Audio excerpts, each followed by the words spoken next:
Greetings, one and all. This is Lloyd Brown giving full endorsement to Starting promotion right now, radio. The station with integrity, the station with a difference. Remember me tell you, Lloyd Brown says so. Full endorsement. Starting promotion right now, radio. We not stop till we drop. Zane, bless. Why not tune in to the SPRB Radio Podcast Zoom Experience with 10-Star General and Sharon Mango.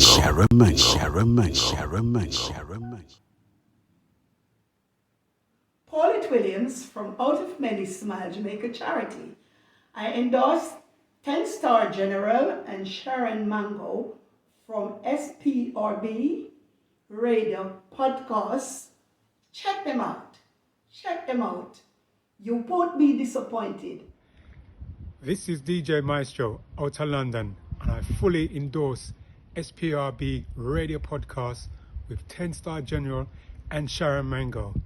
Check them out. If you don't see the greatness in me now, you are gonna see it later. Cause Jah don't tell me my later will be greater.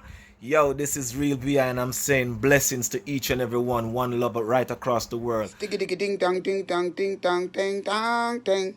Sticky dicky ding dong ding. Yeah man, this is the original Mr. General Martin Respect, because you don't know, and I fully endorse SPRB Radio Podcast with the 10-Star General himself and Sharon Mango. You don't know the thing going on, man. Trust me, mad things, so just link up for W here. To the loo. Who look can't violate for with temper, let me tell you that plain and simple. And yes, Safari, and I full endorse SPRB Radio Podcast with the 10-Star General and Sharon Mango. Check them out. You won't be disappointed. Greetings. My name is Diana Wright, and I fully endorse SPRB Radio Podcast with 10-Star General and Sharon Mango. Check them out. Hi, I'm Nana Genesis, and I fully endorse SPRB Radio with 10-Star General and Sharon Mango. Check it out. I'm Sister Audrey, and I fully endorse SPRB Radio with 10-Star General and Sharon Mango.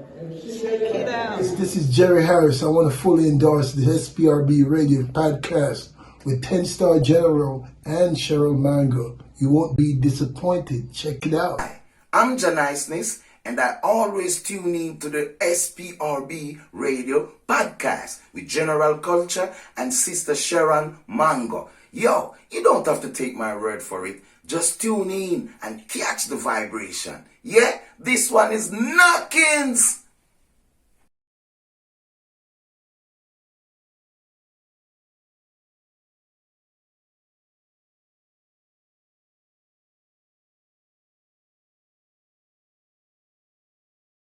Yes, bless. It is I, Turbulence the Future from the Trad Almighty Camp. And I fully endorse SPRB Radio Podcast with 10-Star General. I will talk about Sharon Mango. Check it out. Trust you won't be disappointed.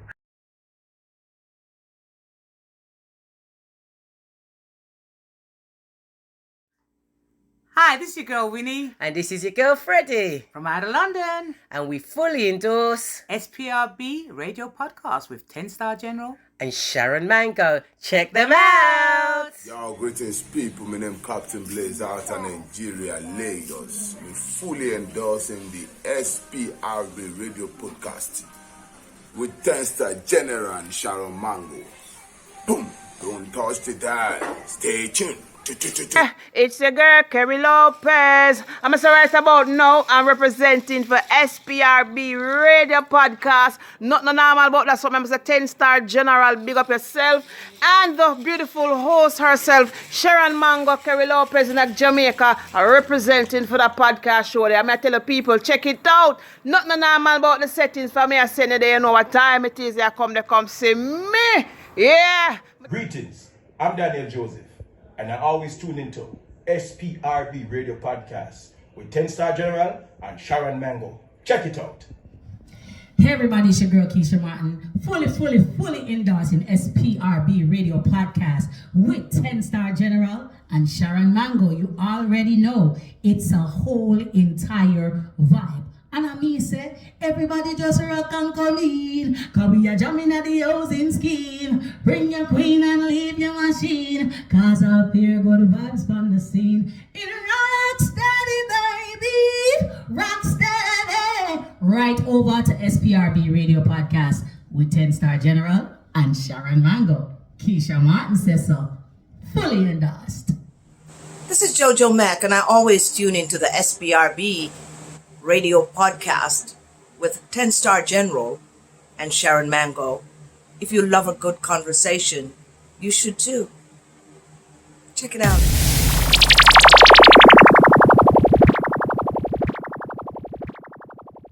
How you doing? You have to unmute. That's it.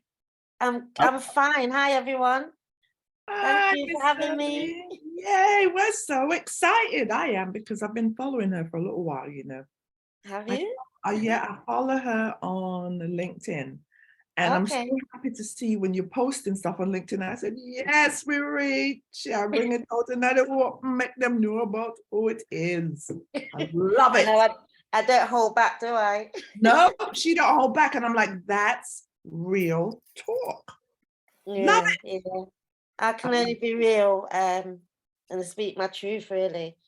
You know, and when people are getting led astray, if I can help even save one person from going in the wrong direction, I'm going to talk. I think it's our duty to, you know, and yeah. Absolutely. Absolutely. We love that. We love it. We're living in a time where it's definitely a must that we all have to interact and speak our truth, you know, and at least to give the next generation a helping hand, you know what I mean? But yeah, we're going to get into it with you. I remember when I did the flyer, you mentioned that song that I did the jingle and everything spoke to you. So I'm going to play that song, half of it. I'm not going to play all of it, just half of it. This is the beginning. It's like the song you played before as well. There's a sentence in there that is so appropriate to me. There you go. There you go. And I knew your situation. I said, what song speaks to Cyrlene? And I knew it was this one.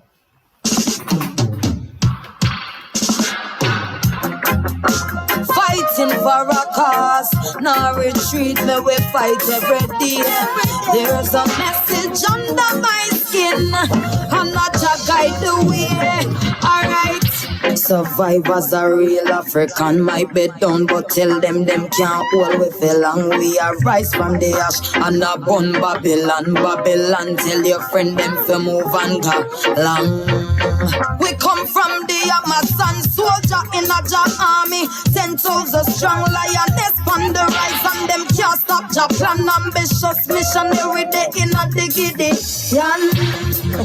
Love of my religion, me no have dirty heart, me no follow tradition. Racial segregation divide the nation, so me come with peace to heal the nation. The unruly children of the jungle.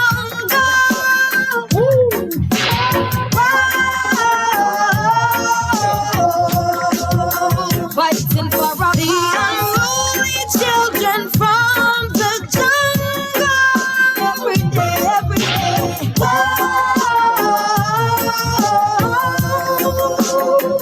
We're moving onward. We're moving forward. Onward. When I hear the cries, this is your girl Sugar representing, raising the awareness. Anyway, our guest today is Cyrlene. She has a story to tell. She's the CEO of not just CityLink Up, which morphed into Britain's Got Reggae. She's our guest today. Even before this show, we had quite a bit of a conversation with yourself.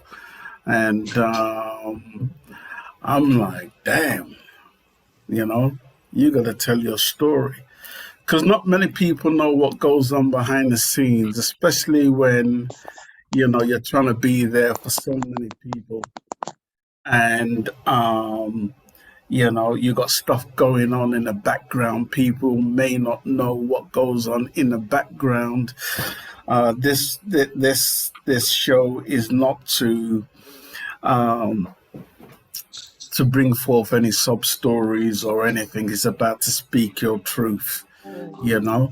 And like I say, you have a story. I've admired what you've done for a long time. As a matter of fact, I remember when I did a show called British Reggae Non-Stop, and I reached out to yourself through a good friend, a mutual friend, which was Beverly Notes. And here we are. You know, we were featuring many of the artists that you were to feature on your show. So we go back quite a bit, you know, and to see where you are today is admirable. I think people need to hear your story. So, you know, meet my beautiful co-host all the way down there in New Jersey. Yes. Greetings and blessings, me there, New Jersey, for real. I am here, so excited to have Cyrlene again. I'm a fan of hers. I have so much respect for this lady. So when I knew you were coming, I was like, let me fix up myself and look right, because we have to address the queen when she come in, right? Greetings and blessings to all who is in the room. Thank you so much for supporting us. Thank you so much for tuning in, because we are about to get into Miss Cyrlene's story. Some things you all may not know about Cyrlene, and you might find out today, but this woman is an icon in her community, and people need to know who she is and what she's done. If you don't know about it now, you're going to know about it today. That's what I'm here to say. I am Sharon Mann, representing Royal Blend Productions. Greetings, my love. Let them know you're the only East Indian mango. Oh, that is true. You know what I mean? I sometimes forget, but even with work, you know, there was like, so Sharon Mango. Okay, so is that a name? I said, no, it's my real name. Sharon Mango. I the real one. Real name. The real Sharon Mango. I represent all the mango them. Julie Mango, Stringy Mango, me represent them all. I wondered if that was your was your real name. There you go. Yeah. I said, is that her proper name, Mango? Yeah, it is. Okay, cool. That is my proper name. Well, you know, I got married some years back. I was like, I got the best name. Mango. Yeah. Mango. Isn't that great? I love it. So, Miss Mango, you're going to lead the way on this one. So, proceed. Cyrlene. Hi. Again, it's an honor and a pleasure to have you here with us today. We want to get into your story. We want to give you your flowers, because you're more than deserving of it. And we want to start out with your background, like where you were born, school, family, brothers and sisters. Like, who is Cyrlene? What makes Cyrlene Cyrlene? What started Cyrlene off as growing up as a child to an adult? So let's start with parents and brothers and sisters. Okay. Parents Jamaican, Bayesian. Dad Jamaican, mum Bayesian. Ooh, so I'm of that mix. So yes. Jamaican and Bajan. Yes. So my dad's from Jamaica. And my mum's from Barbados. That's wonderful. We asked that everybody in the room. If we asked everybody in the room, Don't worry, I'm gonna mute everyone. Don't worry, I will mute. Then go ahead. No, man, it's you. Mute. my friend, she must be the youngest in this room, and I'm here coaching her how to get on. That's what I was doing. She's not used to it. She's younger. I'm sure she's younger than everybody in the room, but she's computer literacy isn't good. Okay. Guilty. She just wrote guilty. So she's in now. But my siblings, I was brought up with many siblings, about 30 in fact. The Jamaican, you know, the typical Jamaican man that has lots of baby mothers. Did you say 30? 30 or 13? 30. Yes. siblings. Sorry. I was thinking 13. I know. I count about 26. When I told my granddad just laughed at me and just say, when you get 30, there's more or something. So I just say about 30. But there's a twist to this. I'm not sure if I can talk about it now, but there is a twist, but that's how I was brought up. Do not talk about anything you do not want to talk about. We're not going here to pressure you. It's your story. So my Christian grandma, Sister James, and granddad from Jamaica, Westmoreland. And my mum was from Crab Hill in Barbados. So yeah, that's it. So I grew with one brother with my mum. And so it's just the two of us. But then we've got siblings who my grandmother would introduce to us as she got to know them. So it got to the stage like she had a 5-bedroom house. So every weekend she'd invite all these grandkids. It was known as the fun house because she'd invite all us kids. We'd be eating dinner and there'll be another kid. Who's this? It's your brother. How old are you? We went through that scenario so many times, but my grandma would do her best to make sure we knew each other because she said one day we're going to walk in and say it's our boyfriend and it's our brother or siblings. Yeah, so been there. Yeah, been there. So that's how it was. I get that's it. how I grew up. Yeah. So tell us about you. You were brought up in Leicester or was it London? Leicester. You can hear my accent. The accent isn't going not anywhere. Going nowhere, you know what I mean? It's not going nowhere. It's all good. It's not going nowhere. I'm born and bred Leicester girl. I was born in Leicester Royal Infirmary. I moved to London in 2003. Okay. So I've been in London for about 18 years, 19 years, 18 years. So tell us about growing up in Leicester, though. Tell us about your school. What did you... School. My first school, I just remember we moved out of the Highfields area, which was predominantly black. I went to a couple of junior school, nursery schools. I remember little bits and so I remember getting spanked by my teacher and I remembered weeing on her. I was struggling to sort out a sentence. I didn't understand what... Oh. What's that? What happened there? Wait. Can you hear me? Yes. Where am I? I just pressed something wrong. Sorry. We can still see you though. Can you see me? I can't see you. I pressed something. Yeah. Maybe something will happen soon. Right. I'm glad you can see me. I'll just keep talking. I can't see any of you. So all I can see is the Zoom support thing. I went across. How do I go back? You'll be able to see it on the taskbar at the bottom. Yeah, whichever pages are open, you'll be able to see that. Just click on the taskbar, which relates to Zoom. That's what I did. What's this? Yeah. On everything. I've done the taskbar and I'm on the Zoom, but it's took me back. Like I can see the Zoom thing to just the Zoom. Actually, yeah, I've got you back. Yeah. There you go. Take your hand off the mouse. Yeah. So I was brought up we moved to an area called Northfields. And I can remember we moved in this day. We didn't know what kind of area this day I moved in, but I was sent to the chip shop. So we lived on a road at the bottom and there was a long road and then you crossed over and then you see the chip shop. So from the house at the time, the chip shop looked about that big because it's right up this road. So up this road, it's got all these streets coming off it. So my mum said, just walk up there, mind how you cross the road, but the chip shop's opposite our home. You know, I could just barely see it. So I was walking up this road and I got to the last corner and 6 girls walked around the corner. I've got my hair plaited and in beads. And 6 girls walked around the corner and the smallest one, my size, just walks up to me and say, I want you, don't I? Never seen her in my life. Never set eyes on her, you know, and she was just there questioning me. I'm just saying, I don't know you. Never seen you before in my life.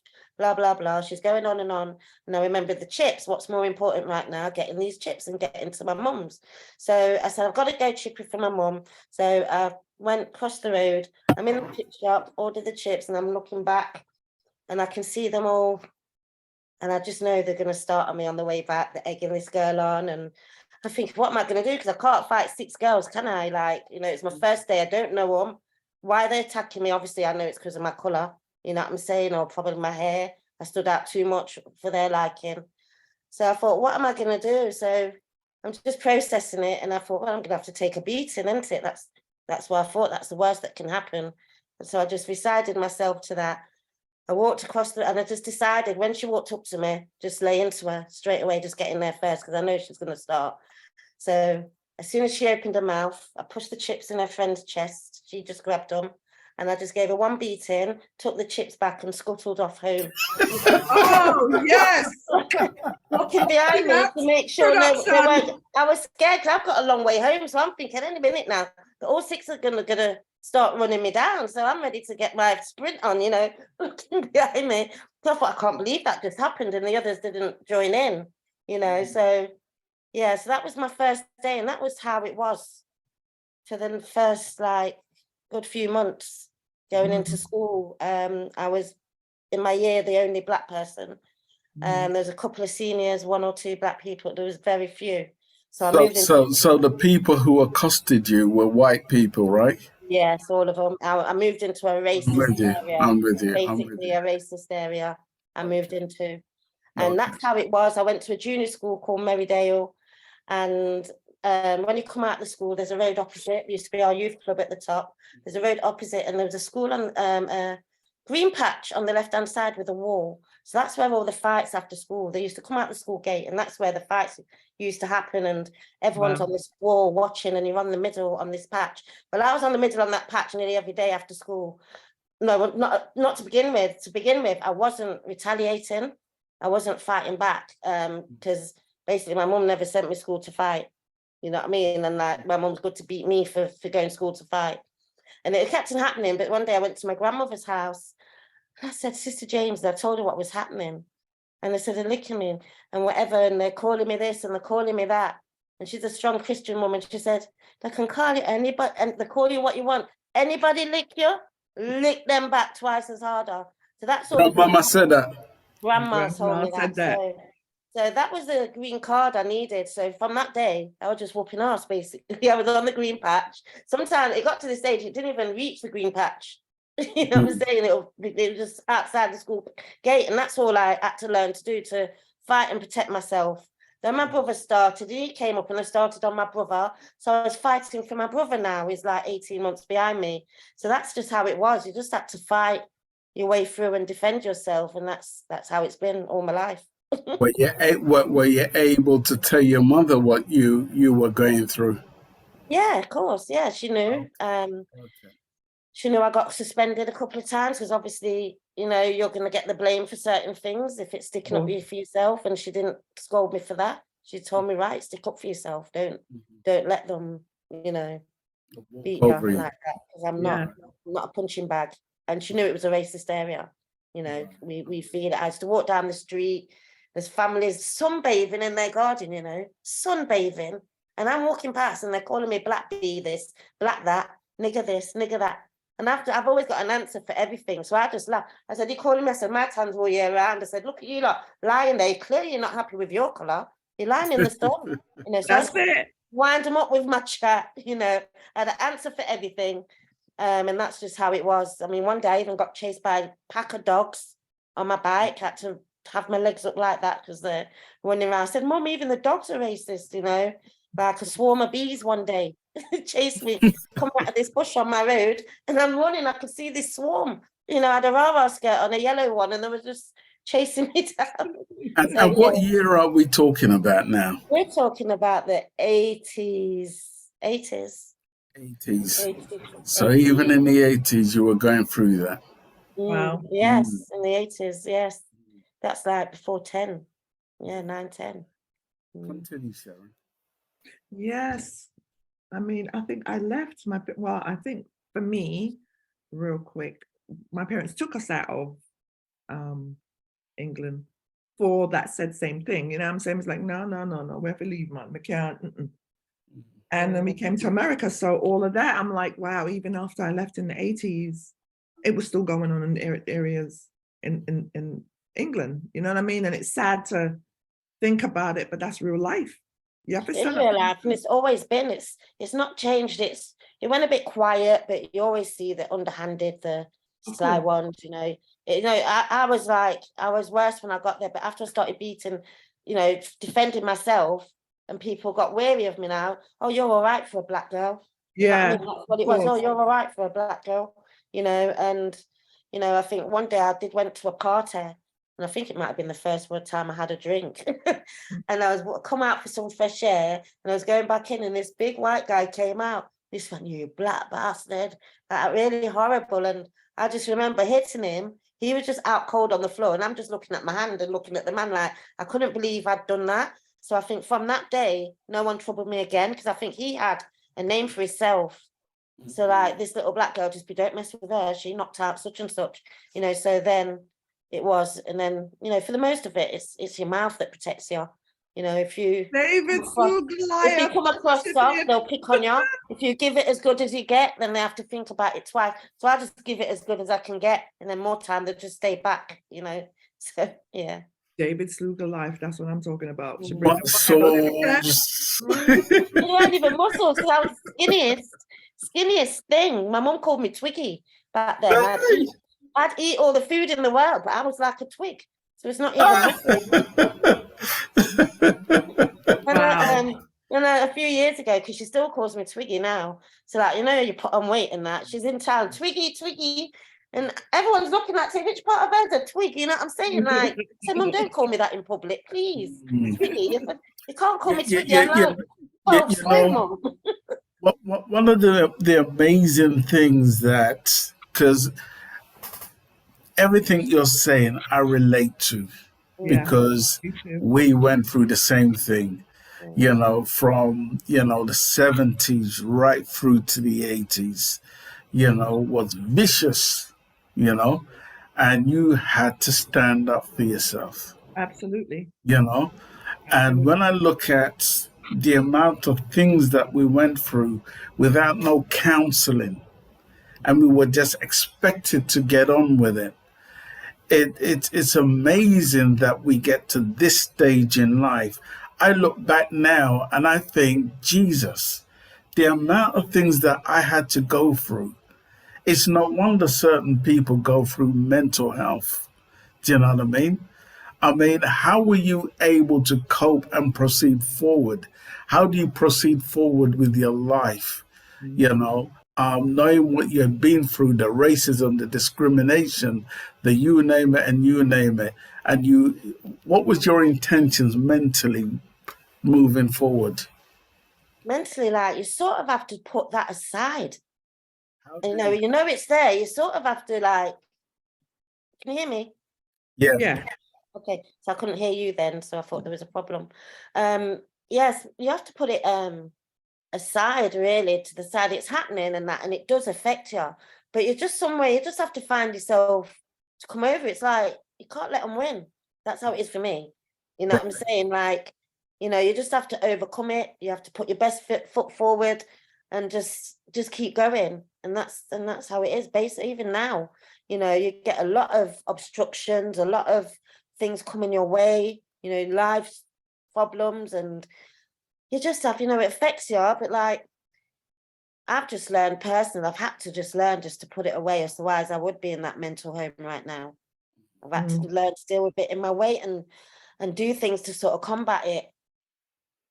So start your day right, pray, meditate. Did you have a coping mechanism? Yeah, prayer, meditation. One thing that changed my mind, because I used to be, everyone seemed to be talking about me, chatting rubbish. This is when I moved into my first flat at 15 years old. And like, when you're young, you got all your friends coming around and everybody and like, people start gossiping, and certain gossip that really got me upset. And I had a dog at the time, and this day I was in the house and I properly cried, because I'm thinking people are saying this. Like, I never cried before about it, but it was like, I think it's the amount of chatting now. It's just like I said, people are really chatting this now. And it was so complete rubbish. And I started crying. I had this dog, and this dog could cry with me, or she could with me. This day I was on my settee and I was like that crying. And the dog was so aggressive, like knocking my arm like with her nose, like to say, shut up, shut up. It's like she was telling me off, the aggressiveness. And like, it's like she was saying in my head, I said, it was like she was saying, stop crying. You know what I'm saying? Yes. And then I thought, and I swiped my tears, I thought, you're right. It's like I was talking to the dog, I thought, you're right. I said, them people, I must be significant in their life for them to sit down and chat in my name. Because I ain't got time to sit down and chat about them. So that must be something special or significant in their life. And that's how I looked at it and changed it in my head. So in that way, I sort of put it in a different box. So I'm important if they're chatting about me. So it didn't seem as bad. So that's how I sort of turned it around in my head. Because I thought, boy, why are they chatting about me so much? You know, why am I on? So I must be something significant or special in their lives for them to be talking to me, because I'm not chatting you. I'm not interested in what you're doing. I'm getting on with my life and doing what I'm doing. That they just seem to be all chatting, you know. What were your aspirations? When I was young, first I remember wanting to be a nurse. But then when I realised that's the only job that people of colour had when they come off the boat or they would go for or whatever, I didn't want to be a nurse again. I didn't know what I wanted to be, but I left home quite early and went into care, so that put a bit of swing on things, and you know, a roller coaster went on from there. So I just knew I wanted to be successful. I didn't feel like, you know, my younger day, I didn't finish school properly or gain what I hoped to have gained. I was going through the care system and that, so it sort of affected my schooling. They tried to foster me to English people that I didn't understand the culture. The kids were calling me black this, black that. Is that something you want to talk about or not? I don't want to go deep into it, but I'm just saying, like, you know, As much as you wanted to. How did you end up in the care system?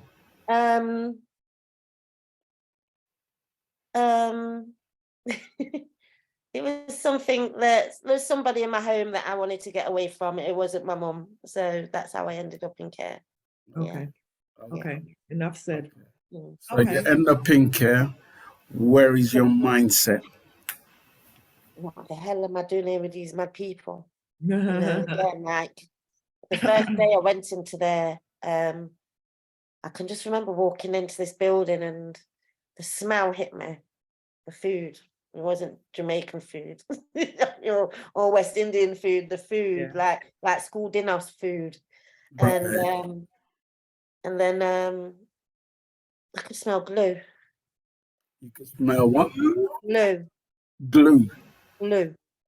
The whole place stunk of glue. So the children in there were glue sniffing. And these things I've never seen in my life or encountered in my life. So there was stinking of glue. I just remember I was sharing the room with this girl. We had our own beds, English girl, and basically she was there in the room. She had a towel and an aerosol can, and she started sniffing with the towel and the aerosol can. I'm just looking at her. What the hell is she doing? But what year was this? About 84, 85. Okay. Yeah. And she's sniffing through this towel and everything. Then she went all funny, and I got a bit scared because her lips went blue. She looked a bit dazed. I thought, should I call the staff?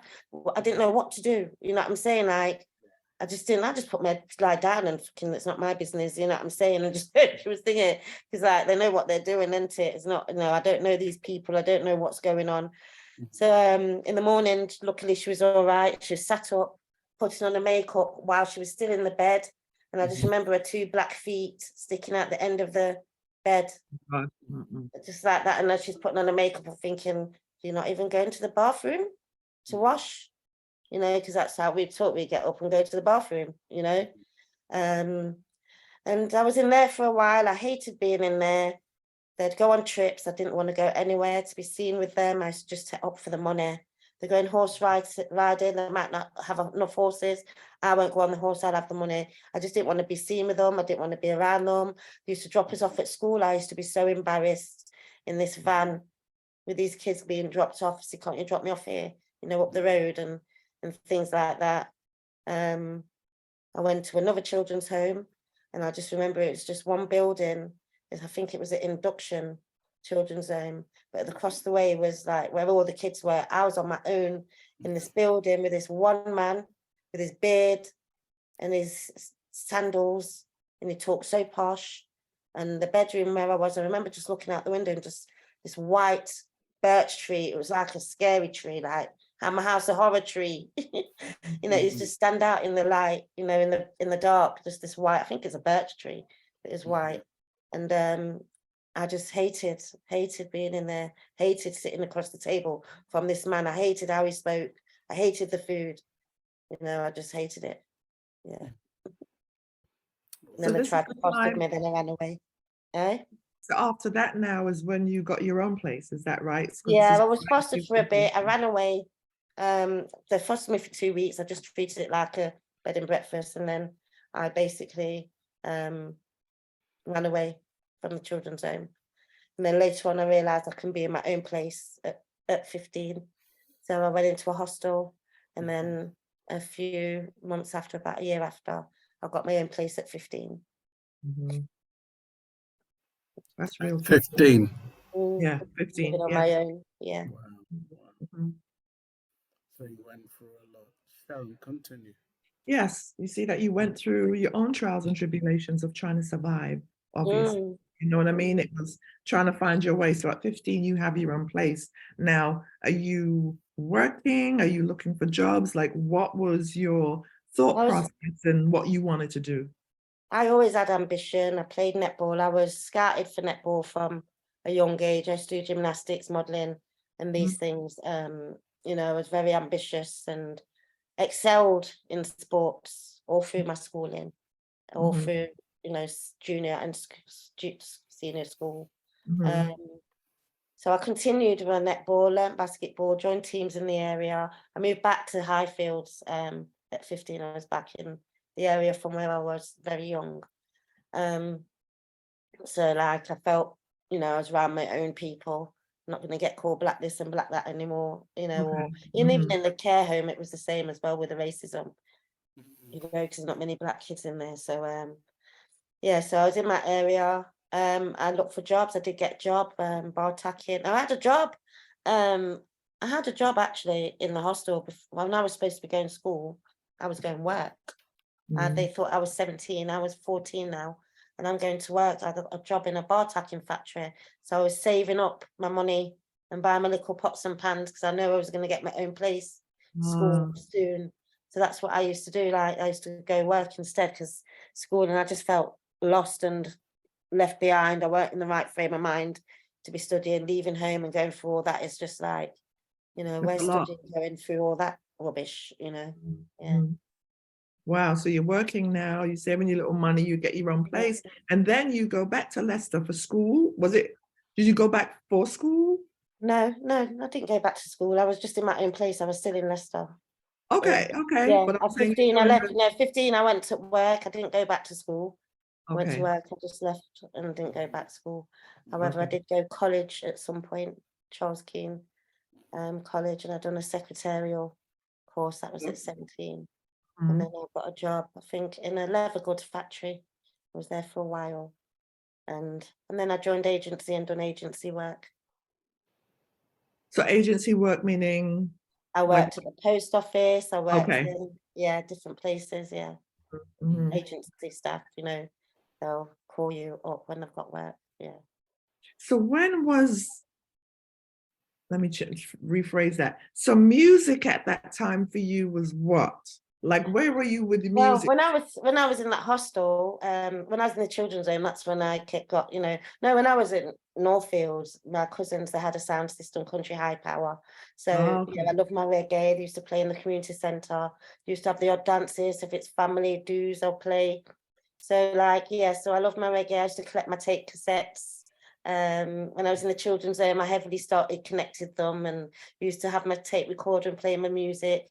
Certain DJs used to do their selection of tapes. So back in them days, you get DJs to do your tapes, and You know, have a particular DJ, do me a tape, or you'll tape it off the radio, you know, you'll record it off the top 40 or whatever, you know, that's what we used to do back then. My mum, TDK. I had a record player. At home, I had a record player. It looked like probably a little dinky toy one, but it worked, you know. So I had My Boy Lollipop was my first 45. And it had Everybody Was Kung Fu Fight. That was the B-side. That was the B-side. I remember it was an orange label. So that was my very first record. I loved Michael Jackson back then. So my room was covered with Michael Jackson posters and books. And I used to get these little cards with Chewy. So I used to buy them at school and exchange them. On the back, it would make a bigger poster. So we used to exchange and swap for Michael Jackson cards. So that was my, you know, who I loved when I was young. Oh my gosh. So now you're getting into your tapes, you go into these dances now. Like how, I'm trying to ascertain like how it started. Like how? Like it started first when I was in the children's home. When I don't know if I'd run away at that point. I hadn't, because I was going back. But I ended up in this blues party at 14. And I was getting ready to leave, but I think it was Bob Marley's night or somebody that was celebrating. And there was this one man saying, nobody's leaving. He bought everyone a drink, gave everyone a joint. Not me, I didn't smoke at that time. Okay. And he said, no one's leaving. So my friend, an older friend, a friend of mine was there. I mean, I know a lot of the people because I know my parents. So there was quite protective of me. So this night, my friend was sort of looking after me. He said, don't worry, we'll get you home. And that was my first night. And then when I was in the hostel before I got my flat, about 14, me and a couple of my other friends was in there. One girl, Mina, she was in a children's home, the same children's home and the hostel as me. And we got our flats at the same time. So we became close. So Nottingham, they used to have a blues. So it used to be on like 1 minute past 12 train at night. We used to catch the 1 minute past 12 train. Wow. It used to be £3 fee ticket. And then we used to catch the 6:30, the first train home in the morning, 6:30. So, you know, we'll go Nottingham, catch the first train of the night and the first, 1 minute past 12 in the AM, and then go back 6:30 AM. And then I used to run in the hostel, get changed and go straight to work for 8 o'clock. So, yeah. Wow, remember them days? Yeah. Wow. Yeah. And how old were you at this time? 14. 14, yeah, she said 14. Jesus. Yeah. So you had to grow up really fast. Yeah. No, 15, I was all over the place. Like, I've got my friends, they're like my family. We used to go everywhere together to all the but it was their parents. I don't know if you knew the two ladies on the Lilt advert, £1 Million. There used to be two black ladies, elders singing in the Lilt adverts back in the day. Well, they used to play, they're my friend's mum, their sisters, but so I'm good friends with their daughters and sons. So they used to play out in different cities, and my friend Larry used to play the drums. So every city they used to go to, Larry would play. So me and Charmaine, his sister, used to go. So we're watching their mum and their auntie, and we'd go to the town where they were. When they finished their event, we'd stay behind and look for a party or a blues there. So we'd go with them, but we'd never go back with them. We'd find a party or somewhere to go. And Monday it was like Nottingham. Tuesday it was somewhere else. Wednesday it was somewhere else. Thursday it was Derby. So we used to be all over the place. Yeah. Having hired cars and just go together having fun. Yeah. Oh, yes, girl. Okay, so proceed now. Cyrlene is coming into herself. And where did you, I'm trying to rephrase this correctly now. I want to ask the right question. Now, at that age, you're getting older. What did you want to be? We know you don't want to be the nurse. What was intriguing you? What was prompting you to go into the music, or was it music? It wasn't music, to go into music at all. I didn't know what I was going to do. I started going, like, at them times, I didn't know nothing about computers, but there was a place around the corner from me. I was always trying to learn and better myself because I didn't finish school. I know I've got a brain in there somewhere and I wanted to, so there's a place down the road I'd go. It's free. You could go there, taught you how to do computers and things. I applied for jobs and I realized it's not what you know, it's who you know. I've done training courses. I always done things to better myself. But at that time, I think you just get caught up in the wrong things and caught up with the wrong people. And, I did apply for jobs, but I just didn't get them. I think I needed more skills. I didn't finish school and whatever, so I felt a bit under par. So I got involved with things that probably was, not very good at the time. And yes, that ended up in prison for a while. I've skipped a few years now. Yeah. Yeah. So prison now, you don't have to elaborate on that. Like I said, it's a story and people have to know where you're coming from. So after you got out now, mentally, where were you? I think I was in a better place because whilst I was in there, that was my education. Okay. I served 4.5 years, so I got a 9-year sentence. I was 28 when I went in. And I just exhausted the education.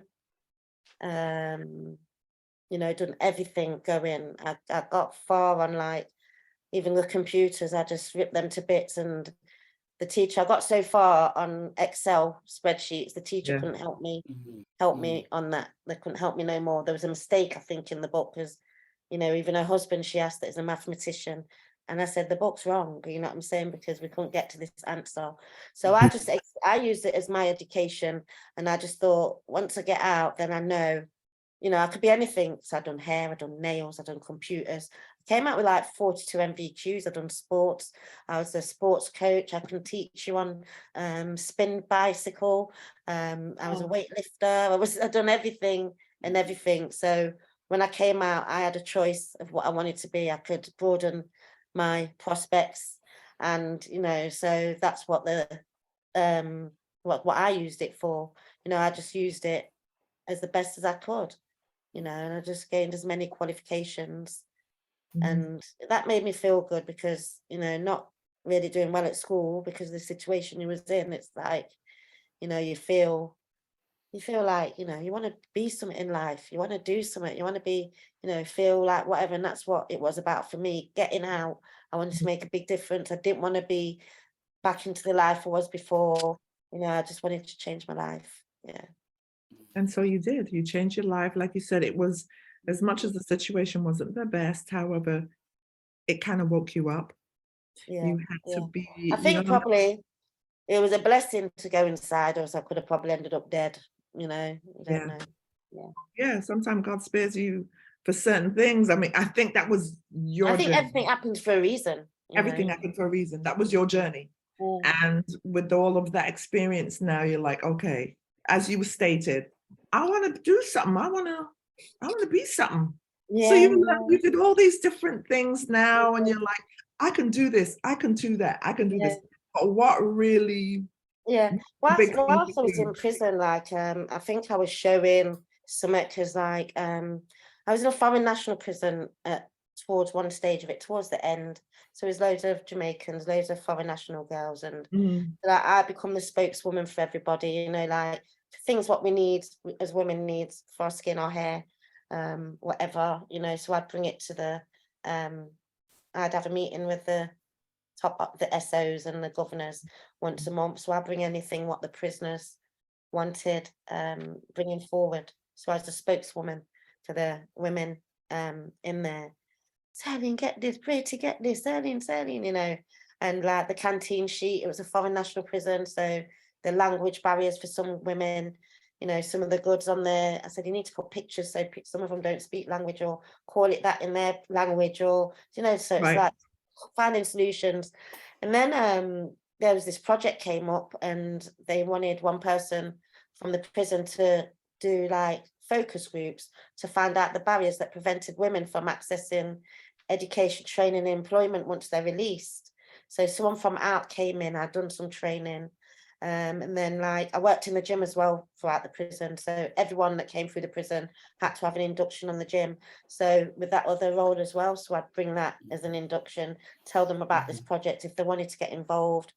It got, you know, we recorded sessions. Sometimes I'd be let out to go to Liverpool or go to, you know, I'll get let out like 5 a.m, go to this train station. It used to be so scary because these big pigs you have to walk by, these fields, you're on your own on this dirt track. It's one little station. It used to be really scary. I used to be scared in the early mornings walking on my own. The big pigs are massive. You think they're small, and they look like there's a fence there, but the fence don't look like it's holding anything. It must be electrical. But yeah, we're like, so we used to go there, hold these focus groups, and I can remember like some of the officers hated me going out, hated the fact that I got that privilege because it weren't an open prison, it was a closed prison. But I was eligible for open prison, but I refused because it would have been right in York and I was nearer in Lincolnshire, nearer to Leicester, to where my family is. So I refused to go. I said, I might as well stay here. You know, I don't care if I don't go and stay out for a weekend, you know, it's pointless me going, you know, everyone has to travel so far. So it didn't make sense. So I just took my day releases.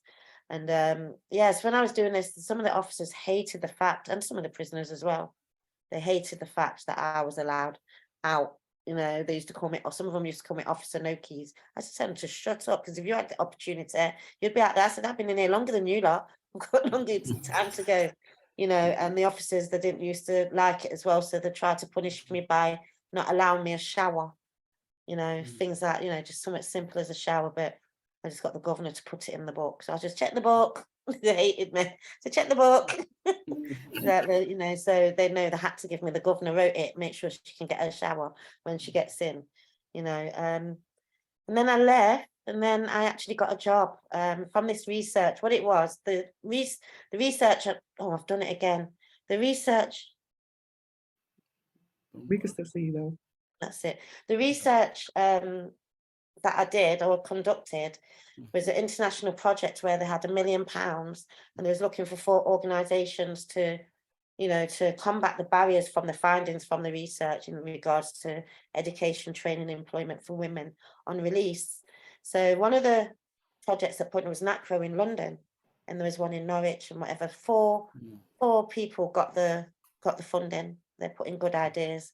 So I knew I was coming out to get released soon. So I applied for the London project. And I knew I wanted to relocate to London when I came out. It was very difficult because I didn't have a probation officer all the way through my sentence. Right at the end, they sent someone who was well late. He didn't know nothing about me. I ended up finding my own hostel. I done my own thing. The prisoner let me out for an interview in Brick Lane, you know, and I went to one hostel. And it's so mad, right? So I went to the hostel and they don't want to help you unless you've got a drug habit, unless you've got something wrong, significantly wrong. And it was a Bayesian man that interviewed me. And I said, so what you're saying, I can't get a place in here. I said, shall I go and do some drugs then? Will I get help? You know? And, you know, he understood what I'm coming from and he sympathized with me. So he just fixed up the paperwork for me. So I got accepted in there. So I was able to get released. I was getting released on the 18th of December, 2003. And if I didn't get released, if I didn't have nowhere to live, that means I would have stayed in there another Christmas, another New Year. So that's why I was active in finding my own place, because probation wasn't there to do anything. So I actually found my own place and was able to get released on that date. And then I had a job interview on the 16th of January 2004. And this was with NACRO, working in the prisons with women and, you know, supporting them, ex-offenders and thingy. And I got the job and it was such a blessing to me, because like, boy, in London, my little money I saved up ran out. I was in this little room. I didn't know how to catch the tube. I didn't know nobody really, you know. I felt like you just feel lost. And if you ain't got no money in this, and I was in a big hostel with one little room, and, you know, I bought my own little fridge so I can buy my lunch, you know what I'm saying, and put my little bits in. But like that, getting that job was everything, and I did get it. And I think that's when it was life-changing for me. Wow. 10 star? Wow, you went through a lot. You went through a lot. Mm-mm. Well, And I have to applaud you for your strength from somewhere. You know, you receive that divine strength which could have only been from the Most High. You know, and again, you know, I have to applaud you for, you know, your strength of even surviving, you know, the amount of horrendous situations that you found yourself in, you know. You now come out of prison, you now are finding a way forward. Where do you head to next? And how do you make it out of this horrendous situation that you find yourself in? How do you claw your way out? well, the fact I got a job, the hostel I was in, it was down Brick Lane. It's one big hostel, and like it's got sort of like spurs.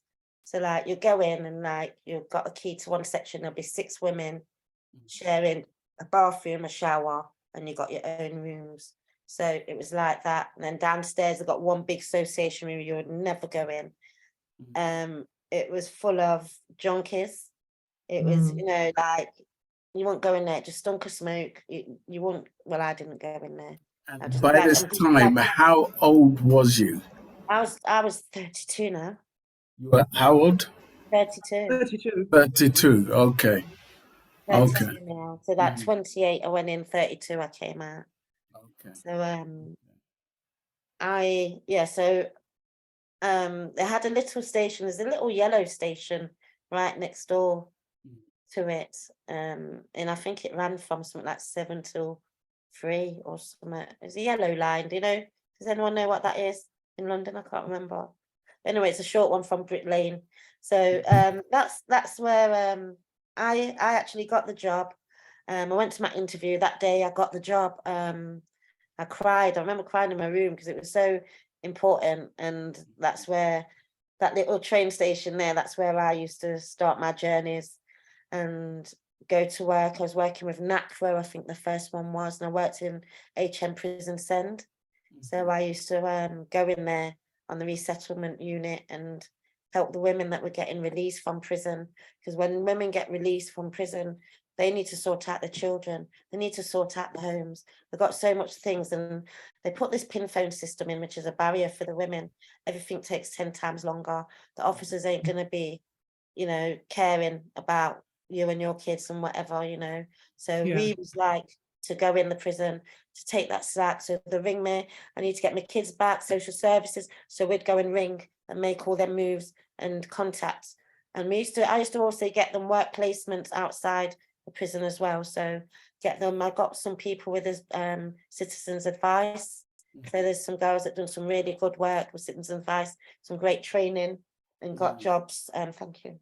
And got jobs with you know, helping people as well. They've got some proper paid training and jobs. So my lips are dry. I've still got a bit of a cold. Mom, can I get some tissue, please? I feel like I need to blow my nose. So That's okay.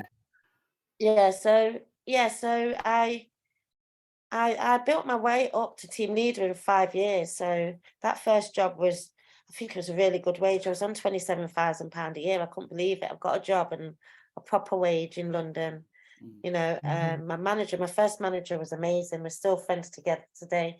She used to like take me to, you know, take me to the West End, show me about London, because I didn't know much about London. So she showed me how to work the tube. And, you know, it's really hard when you're not used to London, and especially coming out in the open from being in prison for such a long time.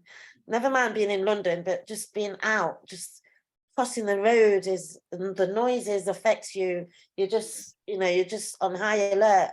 and everything. Yeah. And like, it was so hard trying to get used to the tubes and the trains and the fast life and everyone running around. So it's like, you know, it takes a good couple of years to sort of find yourself, at least, like, you know. And me coming from Little Leicester and coming out to big London city, it was a big, you know, it was a big move, you know. But I loved it. I just, you know, I made a conscious decision. I didn't want a bag of friends, a bag of people around me. And basically I just focused on my education. I'd done course after course after course, and, you know, with my jobs, so the first one's advice and guidance. So I've done my level 4 and 5. I'm my A1 assessor. I got my teaching qualifications. I've done so much, you know, during the working. So I worked myself up to team leader in 5 years, and I was on 32 grand a year. So like, I couldn't leave it. I loved my job, working with homeless and vulnerable people. I was teaching advice and guidance, MVQ level 3. I was assessing it. I was finding work placements. So I was going to the student. I found them placements in hostels. So I was going there to assess them in the work, teaching the qualification, assessing them, and putting them through the qualification. And these were people that were adults that didn't, you know, do well in life. They sort of didn't finish school or on drugs. So it's homeless and vulnerable people were my client group. Yeah. So it's more positive, and I loved my job. You know, I felt like I was succeeding in life. You know, I know I had a brain somewhere in there, and I just showed it, you know, like, you know, through climbing up the ladder so quickly, you know, given the opportunities. Now lead us up to where City Link Up came into effect. Yeah. So with this team leader job in 2009, this is now, I had a car accident on the motorway, which totally changed my life. It makes you look on life differently when you nearly lose your life. And I realized that I was working to live, not living to work. Well, no, I was living to work. Well, the wrong way around. Well, I went, you know, I was spending time too much at For work. want of a better word, just surviving. Yeah, I was not just, I just threw myself into work. And this year I thought, I didn't even see my family. I've not been to Leicester. I think I went Leicester 2 times this year. And I was thinking, if I died that day, and that's how I just thinking, if I died, you know. And so I thought, no, life can't be about work. There's more to life than that. And at the same time, I was going through a bad time, which I didn't know a car accident could affect you. So it took them like 3-4 years to diagnose me with post-traumatic stress disorder as a direct result from the accident. PTSD, yeah, PTSD. Yeah.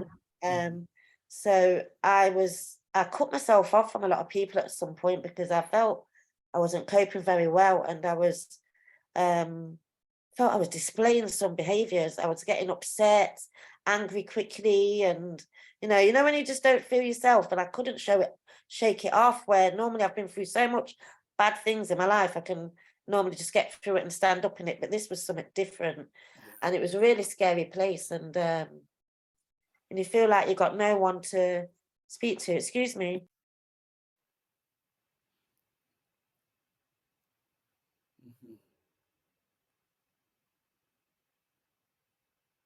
Sorry, excuse me. I'm just getting over a cold, and it just keeps like coming and going. I can feel myself feel like I'm talking through my nose.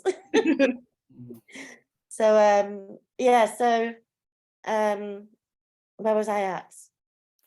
Yeah, I guess you had to so get they diagnosed diagnosed. me, like, and I sort of cut myself off from everybody, and I didn't want to come out of the house. I'd come to Leicester and I'd just stay in the bedroom. My mum was bringing my meals to the room door. You know, I weren't coming out, or I just went in myself and just sort of cut everyone else. So we're just going through a really bad time, and if I'm feeling like that, I don't think it's good to put it on other people. Let me ask you a question. You know, for all the trauma that you had been through, did you seek counseling? Or were you just left to just get on with it? The first counselling I had was in prison, and if I was one of those people that cut up, went to the room and cut their wrists, or tried to commit suicide, I think I would have.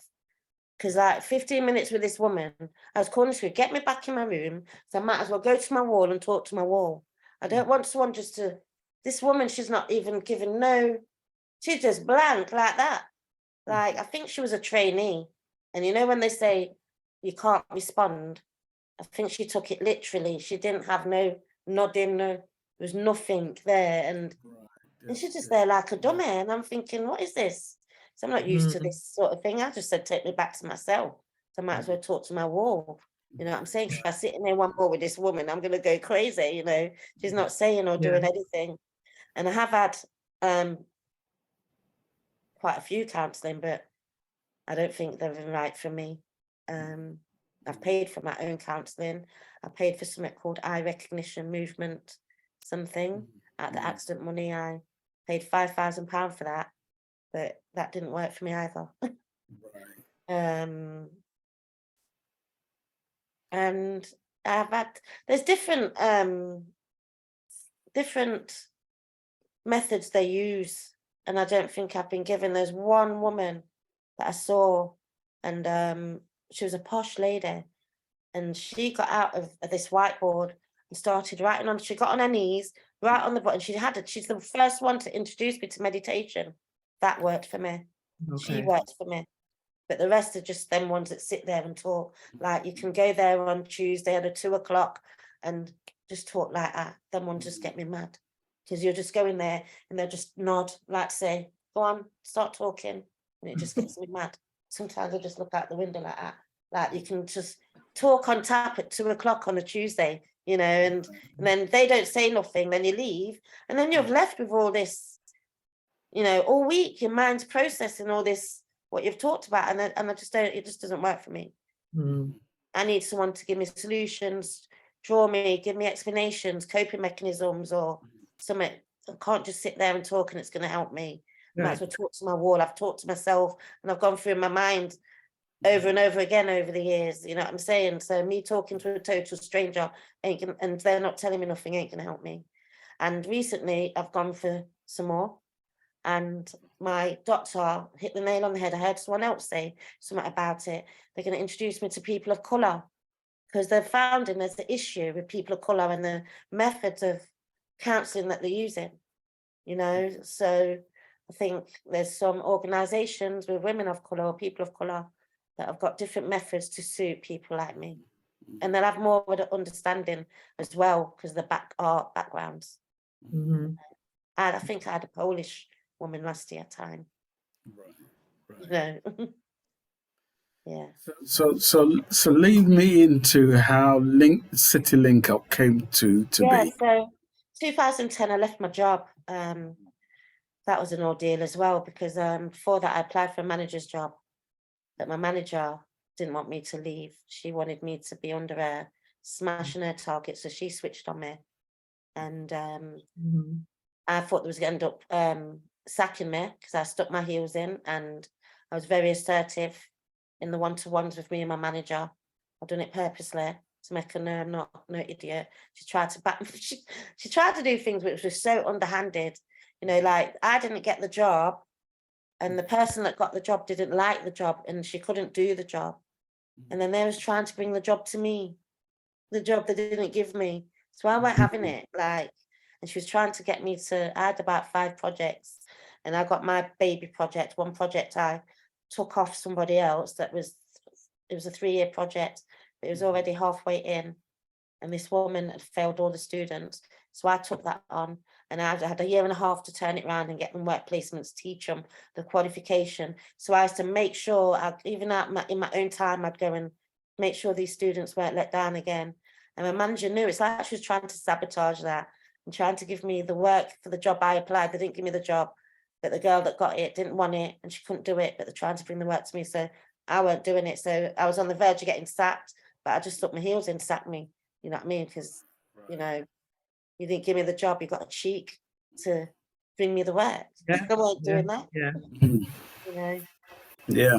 But so I left in 2010. They made me redundant, thankfully. I think they would have had a fight on the hand because I would have fought them, because I was if you look through all my appraisals, there was outstanding up until I applied for the manager's job, and I could prove all that because they're recordable. My manager, I was the best thing since sliced bread. It was outstanding. Everyone should have a Cyrlene. I was smashing my targets, doubling my targets. So like when I applied for the job, how comes that just changed all of a sudden? So yeah, 2010, I left my job, and I came down to Leicester. When I had my test to see if I had post-traumatic stress disorder, there was one on the NHS and one with the accident people. That was what happened to be Harley Street. So I had 2 tests within around the same amount of time, and both the tests come back with the post-traumatic stress disorder on the NHS and Harley Street. 2 of them came back. So then I felt a bit better knowing what was wrong, because not knowing what was wrong was affecting me. I didn't know what was going on, and I didn't know an accident can push you over sort of that way, you know. And I felt a bit better, so I came down to Leicester, and I went out, and I was surrounded by musicians, artists, people that can sing, people that can, you know, very talented people. And I noticed in Leicester there's nowhere where they can go and perform. The performances are few and far between. If you're a rock band or an indie band, you can go to any club any night of the week and you can get gigs or see gigs by them. But if it's hip hop, jazz, reggae, or anything like that, they're very few, once or twice a year if you're lucky, if someone in the community puts something on. So I just said to myself, I'm just going to put on events. No experience, I didn't do any research. I joined somebody else at first who had a London event, but I found they weren't very supportive or helpful. So I just done it on my own, and I built it. So it was in Leicester first. I came up with the name City Link Up. So people from Derby, Nottingham, Coventry, Birmingham, everyone was coming to network, and there was collaboration, and it just grew from there. So the first year I was in Leicester, my dream then was to be in Camden. The next year I was in Camden. And I thought, I've got to make some bigger dreams here, because that came a bit quick. So it was in Camden, so people was coming. I was the vehicle then to bring the Midlands to London, you know, because they want to broaden their networks and their horizons. And, you know, and it was hard. So Camden was like the music capital was. The music capital. I don't see it as that now. And so I was getting, you know, people from Leicester, Nottingham and Derby, they was able to come through me and network there, and it just built a name. And then I had people come from Wales. I even had people come from America and could perform a couple of times. So it was really good showcase. We had people perform, known artists as well perform, and it was there. We used to have X Factor and The Voice come to scout for artists. They used to come regularly. And a few of the artists got on the shows. Many got interviews. A few got on the shows, and a few got on the live shows. And that was from 2012 to 2017. But I did have a couple more shows. We were coming back in 2020. We had a show at the Samsung KX in King's Cross, and then COVID came and stopped. Right. That's right. Britain's Got Reggae now. That was in 2015. Basically, I was invited with City Link Up to be part of the British Reggae Industry Awards. What's his name was alive then? You know who ran it? His name? British Reggae Industry Awards. The guy, someone must know. Tony Williams. Anyway. I used to run it. I was invited to feel like somebody said Tony Williams. Yes, that's it. Tony Williams. He'd done the British Reggae Industry Awards, and basically they wanted to. It was on Carnival Day at the Hootenanny, and they wanted 3 hours filling of artists. So they called for City Link Up. So I filled the artists and done the show, and then I thought I'd love to do a reggae show here, because it was a reggae show, because I know a few reggae artists outside of London, obviously Leicester, Nottingham, you know, from the City Link Up, and a few artists have come through as well. So I know a few reggae artists, so I thought it'd be good to put on a reggae show. So I came up with the name, contacted Cecil in 2014, and he says, Yes, he gave me 29th of January 2015. So I came up with the name Britain's Got Reggae. I just promoted it like the city link-up events. So, you know, for the artists to join, for the artists to join, you know, to apply to join. So I've done it, started off like that. So it wasn't planned. So I held the event and Cecil absolutely loved it. We went with our City Link Up banners, our T-shirts, and we just hosted it like the City Link Up shows. And Cecil Rubin just loved it. And he says, can you do more shows? So I said yes. So he gave us April, and then it gave us June to December.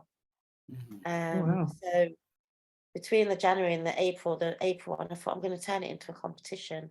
So I did. So when we first started, so I'd promote for Heat 1, and people just apply, Heat 2. And then as it went on for the years, you know, I just sort of tweaked it and made it better and improved on it. Yeah. Yeah, because I actually remember when you started out, and before some of your artists would go on stage, I would interview them, you know, Yeah. and I still have those recordings, which I've put on Mixcloud.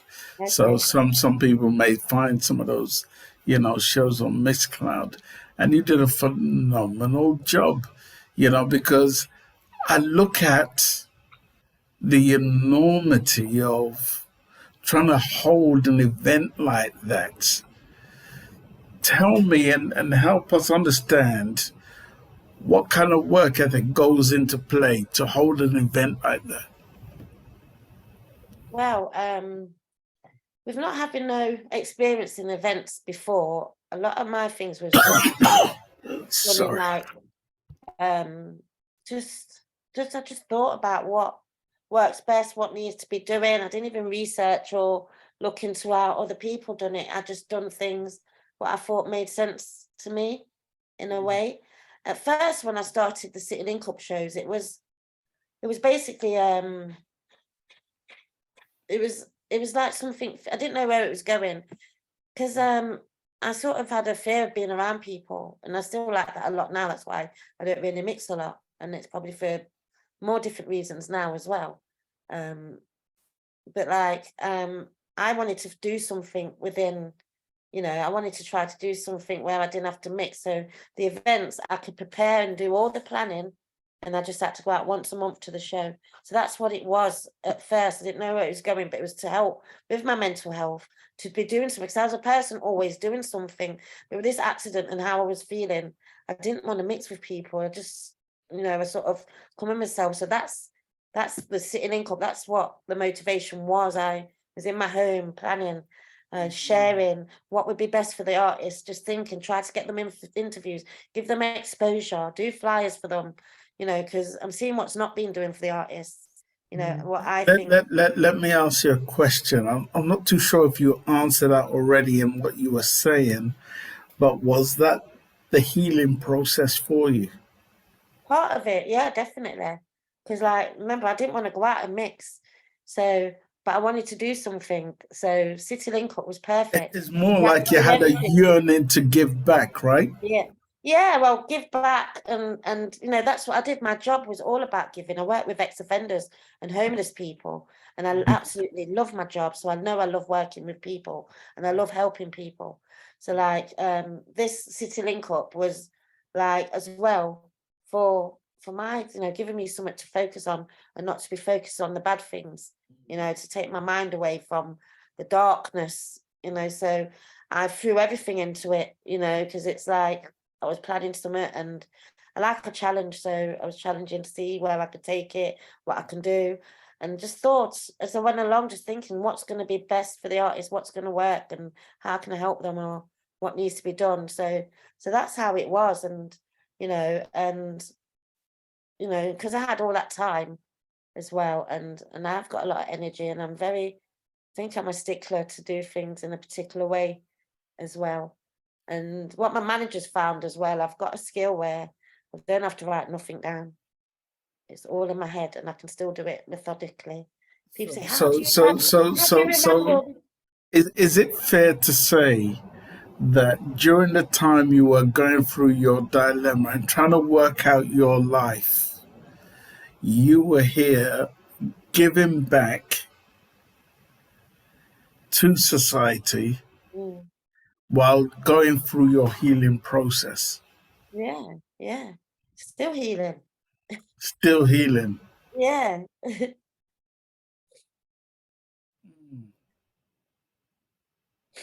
How did the public and the general community take to what you were doing? With City Link Up, the support was amazing. You know, people loved it. Everyone was coming, and you know, I had no problems whatsoever.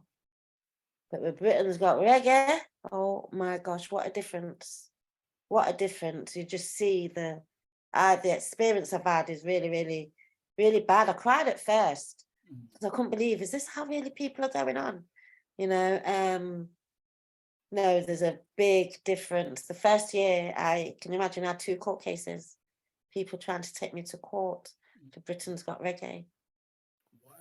Wow. Why? One was for slander or whatever he called it, the wrong thing.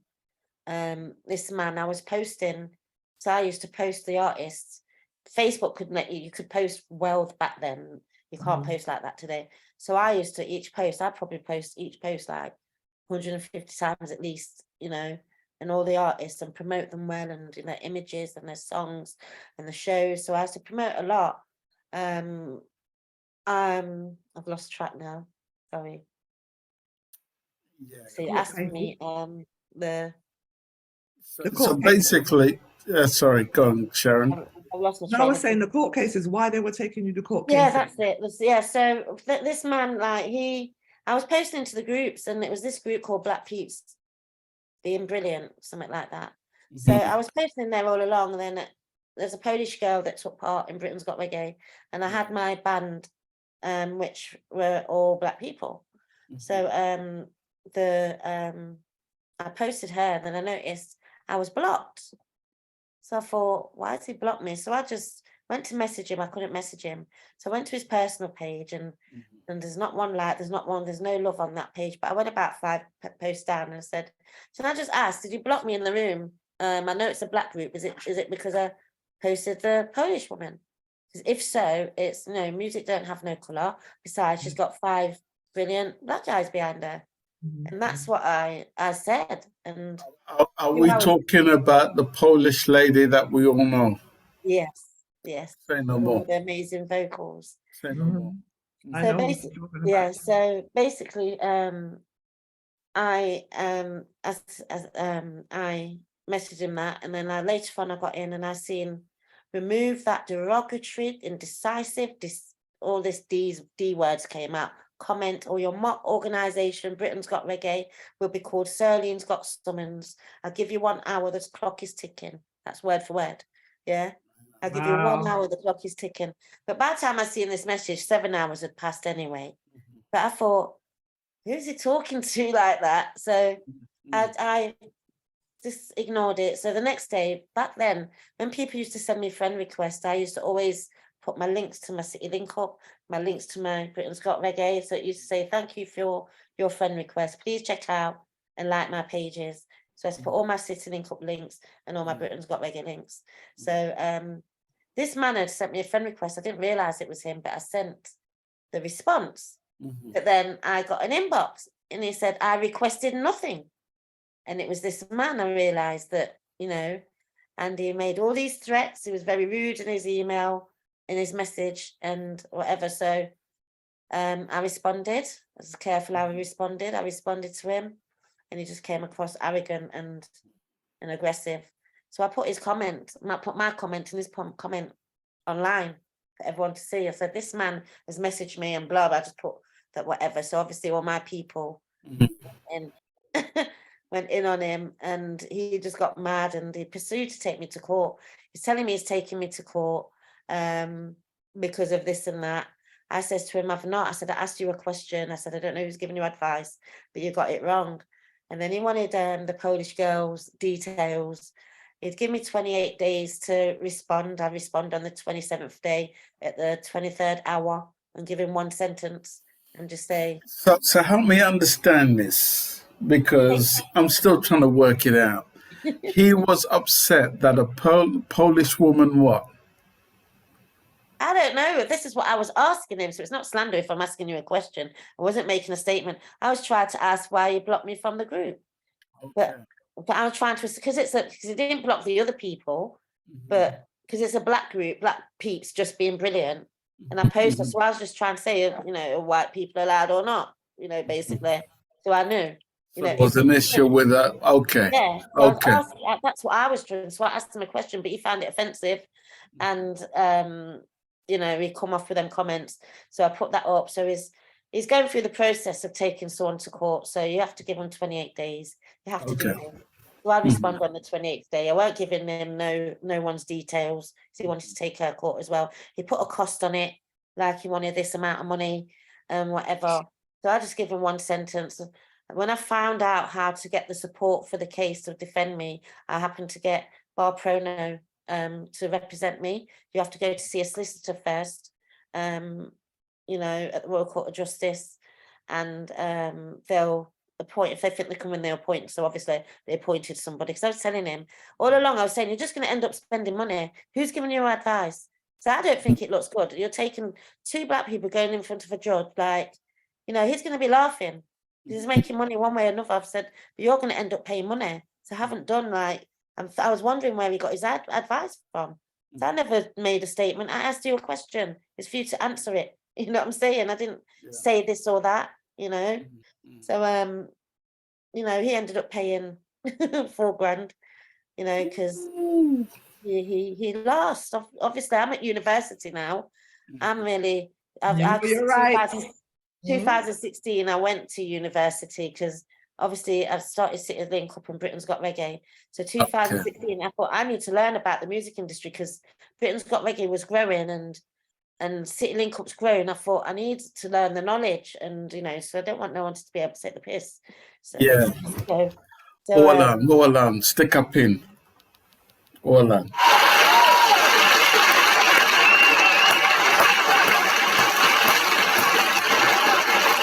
We have to give it a round of applause because you actually felt for what you were going through, and you decided to educate yourself on this industry that you wanted to delve into. Yeah, of course you have to learn, innit? I felt like people said you don't need to go, and I really don't think I need. Even after I've gone, I don't think I needed to go. A couple of things I learned, but the majority I was sort of on point. But I wanted to go to see how well, or to see how, how I wanted to go and see how good I was doing. Because I didn't have nothing to judge. I just done it on my own, and I wanted to judge myself to see how far on the mark or off the mark I was. So I decided to go to university in 2016 to learn. So so they learn about law as well, teach you about law. So anyway, he had to pay the $4,000, and then just after, I got a call from Cecil, and he'd got some paperwork through. And then when I went in my post box, I got paperwork through, and it's this company. It was called Got Reggae. And never heard of them before. Even when I Googled at the time, I didn't know who they were. But their logo was literally an I, semiquaver note, and reggae underneath. And these people accused me of taking their idea and making it bigger. I've never heard of these people in my life. They wanted £20,000. And there's two black people from London, South London, a man and a woman. And I just couldn't believe it. But I just laughed, because my head felt like it was going to burst at this stage, because I've just done this one and now this one's coming. I've not even been a year in Britain's Got Reggae, and look what's happening, And so share with me how it became from City Link Up to Britain's Got Reggae. What was going through your mind?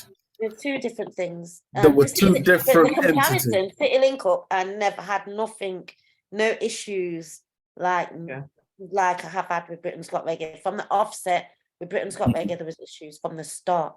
When I first had an interview, I keep pressing this thing. I went on a radio, Roots FM, and I had an interview, and I bigged up everyone in reggae. even my competition. Yeah. And the next day, the same girl, Polish girl, ran me up. She said, I've been disqualified. I said, disqualified from what? She'd entered, I'm going to say it, Reggae Star Factor, but she was told, got a call and they said, you can't enter both. You have to choose. Did you want to perform on a big stage in a theatre or a little stage in a bar? But she just opted the little stage in the bar. Because she said, Cyrlene, I don't get no bad vibes from you. I don't get no whatever, you know, and she didn't want to go with them, the arrogant way she was asked as well.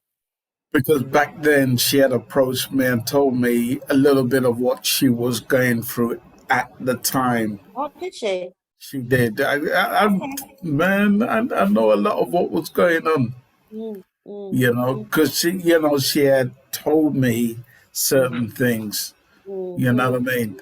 You know, and the discrimination that was going on. So when she told me that, then I knew then like, yeah, I'm bigging up everyone, but it's not reciprocated. It's not mutual. The feeling's not mutual. Right. You know. So yeah, it's yeah. And that's when I so you were getting a lot of resentment. Yes. For many reasons, I believe. I think one is because I'm not from London. Two, it could be I'm just a woman, just for being a woman. You can get that. Three, I might be highlighting. Sorry to stop you. Yeah. But from your own from what you were picking up, what level of support do you feel you received? Scale of 1 to 100. I think everything happens how it's supposed to be. How I look at it, the ones that didn't support me ain't meant to be part of it. So, you know, and that's how I see it. So once I knew what it was and seeing that there's feelings not mutual, as long as I know where I stand, I'm okay with that. You know, so it was wide scale resistance. Yes. And the ones that supported me, I'd be loyal to them to the end. You know what I mean? I don't forget where I come from. So Cecil, Beverly, you know, all the ones that have supported me, Dino, all the team that have done that and give their time for free. You know what I mean? They'll always be my team, you know. After the fact, when people see that it's growing, now they want to join. Later. You know what I'm saying? I'm not that person, you know. You either support me. These people have done it with no pay, you know what I'm saying? And supported me and you know, embraced my idea and supported me with it. You know what I'm saying? If it weren't for Cecil, it wouldn't have happened, because he just seen the city link up and he just loved it and offered us more dates. So if I didn't have that, then the idea of Britain's Got Reggae wouldn't have come across. And without people like, even people like Wendy Walker, even other people, Ade, people that probably ain't part of it as much, but they gave their time and they supported me and gave their time and encouraged me. And I just don't forget like what people have done for me. I'm very down to earth, and I can see, you know, I don't want no one hanging on to my skirt tail. You either support me or not. If you're not actively showing you're supporting me, don't bother and tell me about no partnership or this 3-4 years down the line, because you can see my thing growing. Like I said, don't try to hang on my skirt tail. I want to bring in Sharon, but you know, I guess my last question to you would be, where does Britain's Got Reggae stand today? Today, I'm planning, because when we had COVID, obviously it didn't happen, and when we was coming out of lockdown, when we weren't sure if we was coming out of lockdown, and I thought I wanted to plan for 2021 or for 2022. I didn't want to plan how I planned before, because I weren't sure if the venue was going to open. We weren't sure what the future told. So I thought, and it's a lot of time and effort that goes into plan 1 year series. It's over 6 months. It's a lot of work. I do the majority of it on my own, but at the events and the day I get help with the team, you know. So it's a lot of work. So I didn't want to put in that work and then the venues wasn't open. So I started planning an international competition. I've got over 180,000 people on my Facebook page, and there's about 40 odd different countries, and a lot of people follow. And over the years, a lot of artists from Europe, from Africa, from the USA, from Jamaica have wanted to get involved with Britain's Got Reggae, but obviously it's an English show. You know, artists have tried to get visas, and you know, I've promoted them and they can't get the visas over. So it was just a UK show, and it was just for UK artists to start off with, to support up and coming artists. You know, like, you know, one thing that I don't see happening in the UK is the elders sort of giving a lift up to the younger artists and putting them on the stage and giving them a forward. So the question that leads to me is that who's going to continue the legacy if we're not doing that? Britain's Got Reggae exists, you know, we're trying to look ideally for under 16s. So like the competition, it's like sort of a novelty, and to make it interesting for younger people, or to get some, you know, for people to see it, for people to join that want to have a go. You know, it's done well because a lot of people have given up their music, and Britain's Got Reggae made them find their mojo again. Some who were singers, they've joined other genres because the reggae there's not many opportunities for the reggae. So there's many reasons why I think, you know, Britain's Got Reggae still exists, and I've still got the fire. Nothing's happened for a couple of years, but I've still got the fire in my belly, and I'm still planning. And you know, still a lots of good things going on in the background. But yes, I've planned an international competition. I want to do auditions in Ghana. I've arranged auditions in Ghana, New York, Jamaica, and I do the UK one anyway. But like I want to arrange a cash prize. So I'm currently looking for some sponsorship. So I'm just getting that together. I've been thinking about crowdsource funding as well, to see if collectively, you know, everyone can give, you know, even £1 each. If I've got 180,000 people on my Facebook and everyone gave 50p or 20p each, that would be enough. But I'd love to offer a cash prize, you know. I think today that would make a difference for artists in Africa, in Jamaica, in these places. And, you know, it's, you know, you can't really offer a performance because everyone trying to fly might be different for people to fly here, to fly there. If they'd won, it might be difficult. So I think a cash prize will, you know, even those that sing slapness might help them sing some conscious music. You know, even if it is for the competition, at least we got a good conscious like energy going out into the atmosphere. So yeah, that's where I'm at now. So I just need to buckle up and get my get my act together and get this done. I have been doing other things as well, so that's why there's been a delay. And you got a book. Sharon, come in, man. She's got a book, but let me, I want to say this, right? When listening to your journey. Yeah. I'm looking for my book. She's looking for it. All right. I did have it here. Somebody take the book. Mommy took the book. Bring the book home. Here I know. Oh, here it is. I'm sitting on it. Oh, awesome.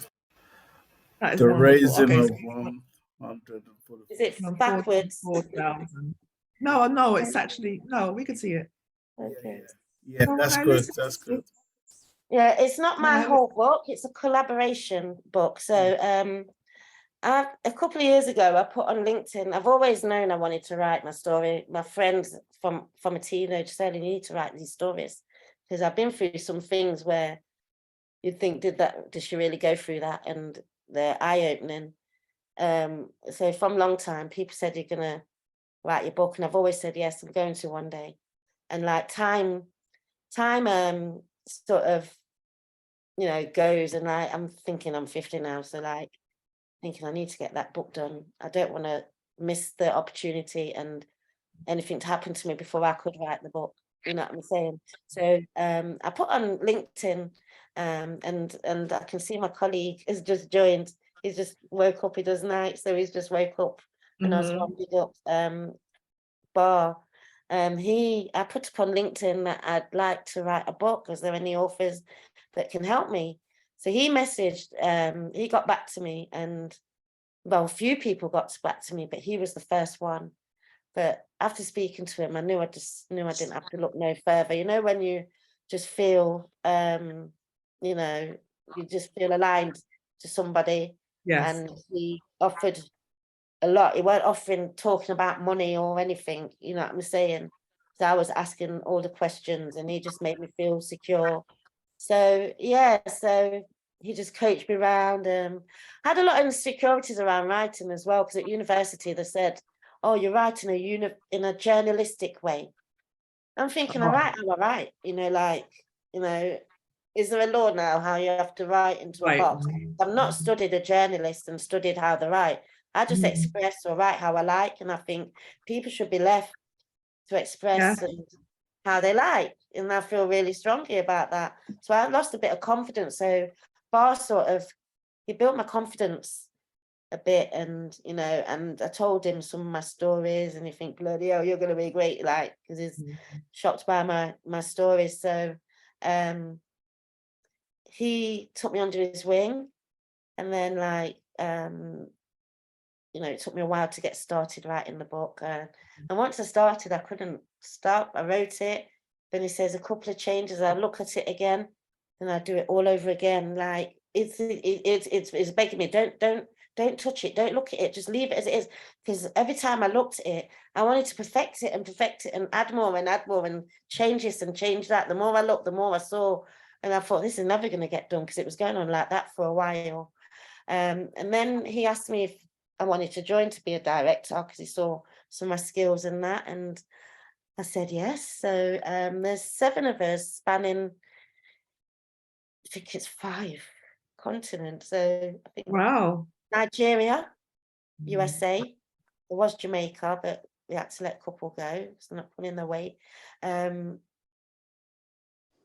think it's Pakistan, the UK, and there's 5, Nigeria, USA, Pakistan and UK. So there's four of us there, and they're all full of very talented people, very aligned with me as well. Like, everyone's sort of humble, and you know, they just do some great work. So we're all sort of aligned with one another, and all of us contribute to the company. A lot of them into tech, you know, so we get our books done. So you know, so it's just a great team, and I'm so privileged to be part of it. So yes, he knew I wanted to write my book, and he asked me to collaborate on this book with other authors if I wanted to do a chapter. So I thought about it, and I said yes. And so in this book, there's 6 of us authors. 3 of us are new, and 3 are more very established, I'd say. Released a few books, you know, multi-book releases, and known as well. So yeah, it's a great opportunity. It was exciting, but just before, so it got released on New Year's Day, and New Year's Day, and I didn't promote it till a couple of days ago, because I just found myself getting these heart palpitations, and I was getting the horrors, and you know what I'm saying? I don't know where it came from, but yeah, it just came out of nowhere. I was scared to share it. Anxiety, that's all. Yeah, so so it's Trial and Tribulation. So my chapter is called Trial and Tribulations. It's chapter 5. And I'm touching on some of my trials and tribulations of life. I've not really touched on any of them, what's on the book in here. I might have touched on 1 or 2 touched on, but the other things. So it's just touching on those with a view to write individual stories. I don't want to write a whole biography. It's just going to be short stories with a view to help people, women or men that have been through similar things, like rape and abuse. And I'll say that out now, because that's one of the things I feel is important that people need to speak about, because the silence is enabling it to continue. So this is something I'm very passionate about, and all the way through Britain's Got Reggae, I said to one of my friends, Keith, a few years back, I said, Keith, I said, I feel trapped because I feel like I should be doing something about rape and abuse, and I feel torn between Britain's Got Reggae and, you know, and both of them, because I really feel, you know, you get things through your WhatsApp. I've had things through my WhatsApp over the years that has left imprints on my mind I can't forget, with children, and it just so disturbs me. And I just, you know, every minute, you know, it's happening. You know, you walk past children, you just wonder. I went to a friend's house in Leicester a few years ago, and next door it was a party, and next door there was a little girl, and I think she was at the window, or did she come down? I can't remember, but she said something to me. I just knew she was being abused. I just knew. And then I said it to the neighbour, and I said, I think something's happening in that house. A few weeks later, this little girl's going to school to trouble other, done something to a little boy.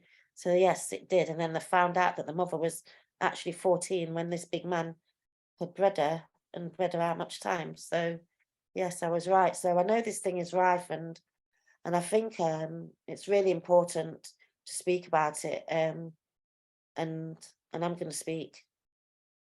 Yeah. I mean, and I know there's a lot of things we probably didn't touch on, and we weren't even going to push it.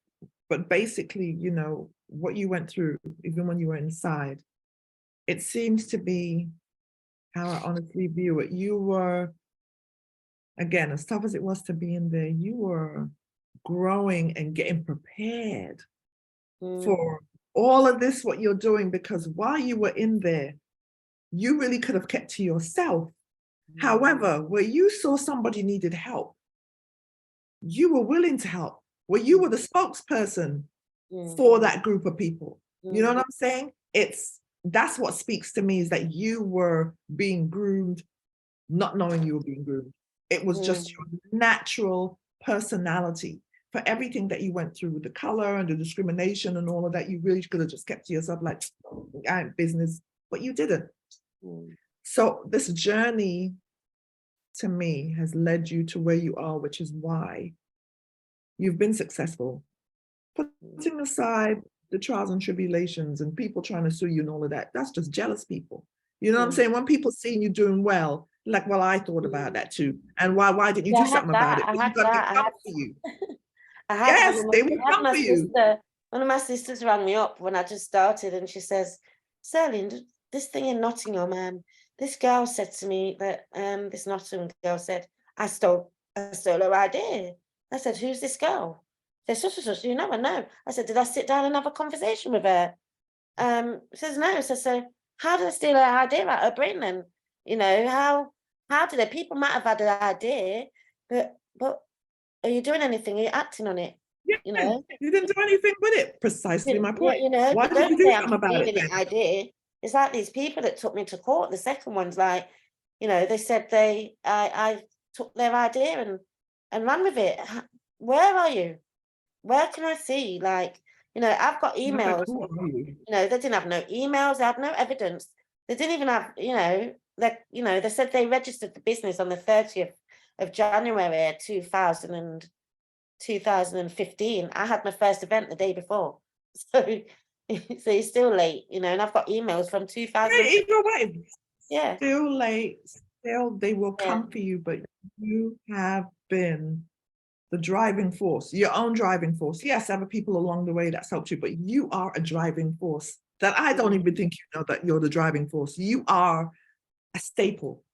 You know what I'm saying? You are the bookmark. Everybody's like, wow, yeah, she's doing it. And of course, the naysayers will be like, yeah, I was doing that first. Keep on, sister. Keep on. Yeah, you know what? Those people have actually just made me go harder. They don't even know, because at times where I feel tired and weary and I can't even be bothered, then I hear someone or get a fight and I get such a surge of energy and ideas will just fly in my head, you know what I'm saying, to make it even better. And they just make me stand up more, you know, so keep the fighting coming. I say, because it helps me to keep going.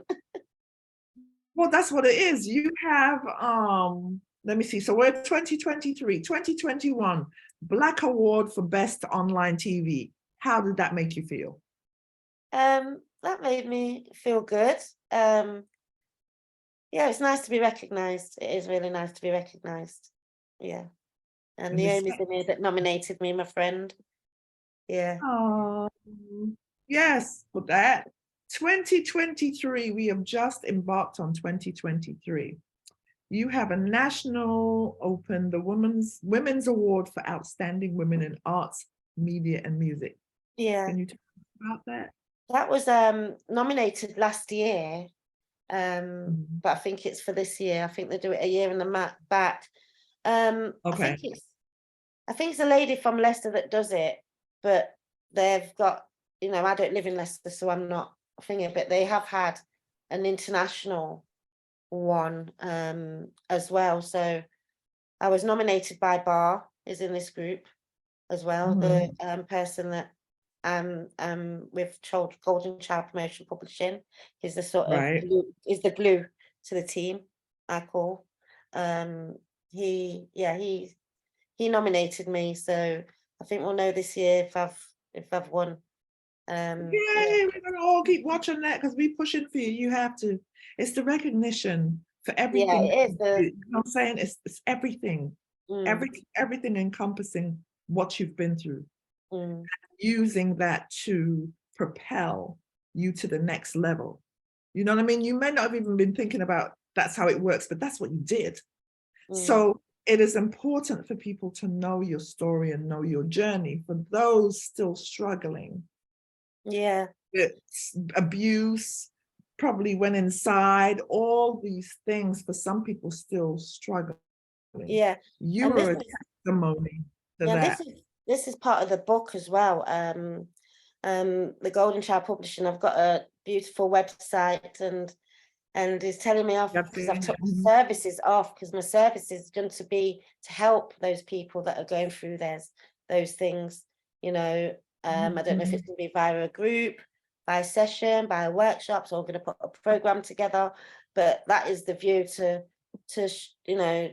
help others and make them know that no matter what you go through, you can still succeed, in life. And, there's different tools you can use to help you sort of cope, and you just have to stand firm. Like, when you've been through a lot and you've been through a whole heap, it's like, you've come so far now. The more you go through, the more further you come, the more you can't give up.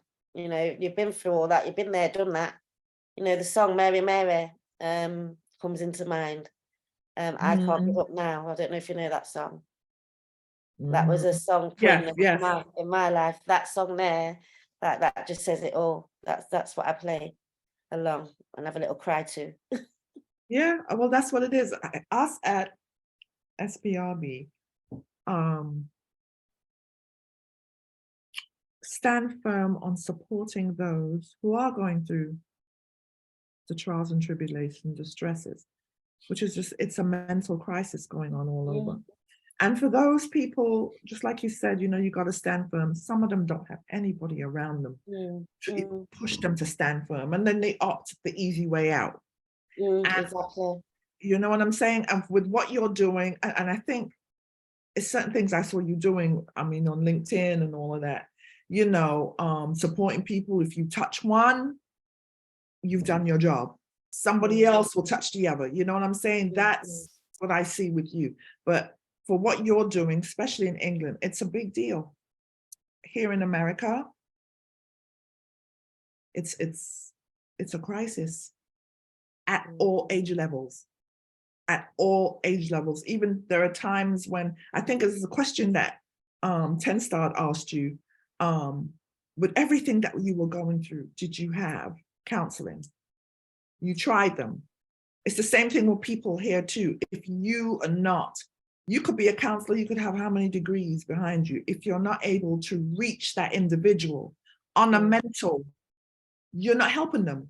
And I think that's probably where the breakdown is with a lot of people. You found somebody that helped you helped you. You know, I'm saying everybody is different. What works for you works for you. It may not work for somebody else.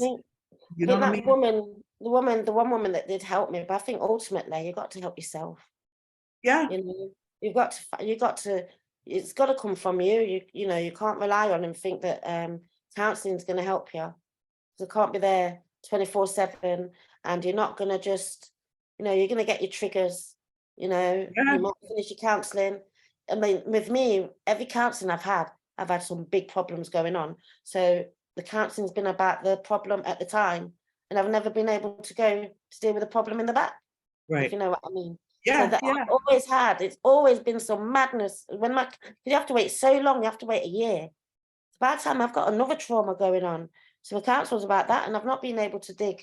So that's what's happened to me on and on and on. I've had to there's always something in the way, whether it's a death, whether it's, you know, it's another trauma going on. So at the time, you have to wait so long. So I think, you know, with me, you have to find your coping mechanisms and be active and just make that decision that you're not going to fall down in this. You're not going to end up. But with me, I don't take medication. I've not took medication from a teenager. I just refuse pharmaceuticals, drugs. I mean, I went to see my doctor the other day, and I hadn't seen her for 3 years. She said, I just had to go for a reason. You know, there's a certain reason you just have to go to doctors for, but not to do with any. Well, it was actually, I was sort of like attacked in a store. I went into a store and I was attacked recently in November, and so I went to just log that with my doctor. That's why I went, not to know, wow. And to get more counselling. You're muted. Yeah, I saw that on Facebook, I think, where I saw you were attacked or somebody tried to take your phone from you or something of that nature. What was the outcome of that? Oh, it's still going through again. You know, you don't get nothing simple when your skin's colour's this colour. Basically, I've not been contacted at all from the store. I've contacted Citizens Advice. It's direct discrimination, because I think she was just direct racist, just to rail up straight away like that. It's the colour of my skin that made her so angry in the first place. You do not talk to customers in a shop in front of a 2-year-old and a 6-year-old like that. You know what I'm saying?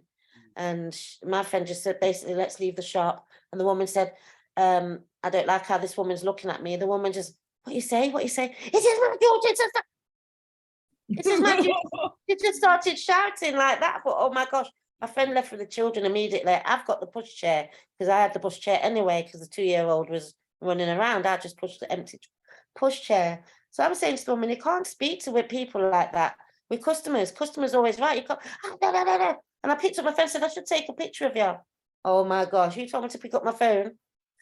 You took my picture. She went 10 times worse. And that's what the argument was about. And when I realised how she went up she was already at 100, she went to 100 to 1,000 this time now. I pressed my phone to record. As soon as I pressed touch, the woman, that's what's at the beginning of the video, you see her running, and she pounced on me. She wrestled the phone out of my hand and ran in the corner of the shop with her hand behind my back with my phone. Yeah, I saw that. You know, I mean, that ain't on camera, but that's what she did. So like I'm trying to something. I just wanted to hit her at that point, but I just, the kids were there, and I just couldn't allow them to see me. It would be looked so bad. Godmother got arrested. She went to Clark to get shoes, and she got arrested. She come to see us, So anyway, I just leaned into the corner, trying to reach, because she's much taller than me. So I can't reach. I'm short, so I just leaned into her, tried to reach, and she took my phone on the floor. So I picked it up and I went and progressed and recorded. She called the police on me. The police came. Long story short, they radioed to through to see if I was a criminal. When the other policeman came that was speaking to her, came and he said that I'd actually done nothing wrong. I'm in all my rights to record, like I know I am. It's a public place. He said, they had a chat. He said, oh, you're free to go. I said, well, I want to press charges now because she assaulted me. And the policeman was not interested. I told him all what happened prior to this point. He was not interested. So I just asked him a bag of questions. When am I going to get my crime number? So I knew he weren't going to bother with me. I just know. So I asked him extra questions like, when do I get my crime number? How long does it take when I'll be able to get my interview? I just asked him extra questions, so it's definite that is racist. Yeah. So I put in a complaint, so I'm going through the complaint procedure, and they're taking it seriously. So I've raised racism, and I've found out that force is racist. They've sacked 5 people based on someone's colour and them being a female. So they've got an action plan in place and sort of dealing with racism at the police station, with that police force as it is.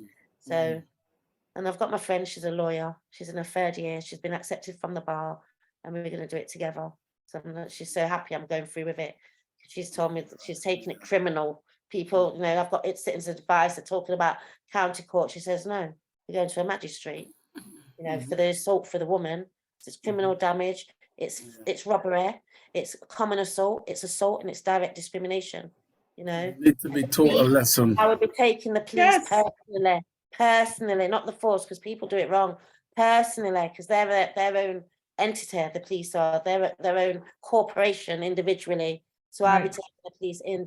Although I'm going through a complaint procedure, the way I'm preparing it, it's preparing for court. That's what they're getting. What dealing with my complaint, and I've got advice from my friend. I'm going to take it all the way because I'm not having it. So, no, I mean, they're so very quick to make us an example of whatever the situation is. Turn it right around. And then the posh woman with the lady there as well makes it even worse. How they want to deal with, even our kind. Look how they're dealing with. Is it a Femi? It's one of the artists' mom. Remember the posh woman at Buckingham Palace that dealt with a woman there asking her where she's from. So that was sort of the same time. Yeah. So that just made me even more. That makes me even angry to see how they deal with her, and even us, our own people, how they're dealing with her. Like they got, like they're bringing her down. Like, what the woman was doing. They always do it in that age group as well. Well, you see, the thing is, and once you recognise the fact that this country has never owned up to its racism and discrimination, tells you everything you need to know, and they never will own up to it. I'm pretty sure they feel appalled by themselves for what they've contributed, especially when it comes to the historical. They're not appalled. If there's appalled, say sorry, make things right. They're not making nothing right. Yeah. They don't want to give back nothing. That's right. When I think about you have the royal family, real quick, and you see that Harry is here in America, actually talking about it. You know what I'm saying? With everything that's going on here, somebody from the royal family is like, no, that's it. Exposing them. There's a lot of exposure that needs to happen because I don't like that. It's the undone thing. How dare he talk about the royal family? How dare he do that? It should have been come up, but you know who started that? It was his mum, innit? And what did they do to her? But thank God he's over here. And people are rushing like, wait, what? The royal family? Yeah, you didn't know about them? You know about them people there? Who didn't know? We know about them from a long time. We've had images of young men jumping out the window naked for dear life. Yes. You know what I'm saying? Yes. The paedophilia amongst them. Jimmy Savile used to frequent the palace, best friends with Philip. So we know what they are. We know what it's about, But I tell you what we're going to do right now. Sharon is going to take us into the next phase before we end the show. So Sharon, over to you. I am. So we have a good amount of people here in the room. And this is the part where we allow you to ask a question or to show your appreciation to Cyrlene, because she has unloaded and unleashed a lot. Respectively, I just love her even more now, just looking at this beauty and everything that she's gone through, and she's here to tell the tale. So if there's anybody in the chat who'd like to ask her a question, we ask if you could unmute and ask your question or sing her praises, whatever you want to do. Let's do it. We have Chris H in here. We have bars.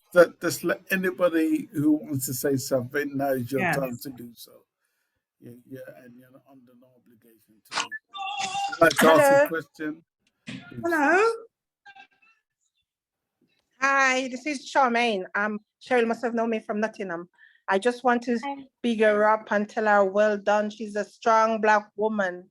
Right. She's the true definition of a strong Black woman. She has been there and she has fought her way through and she's standing strong. And keep standing strong, girl. God's got you, okay?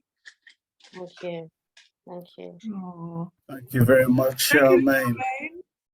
Anybody else? General? Hello. Yes. Chris Hills, go ahead. My mate.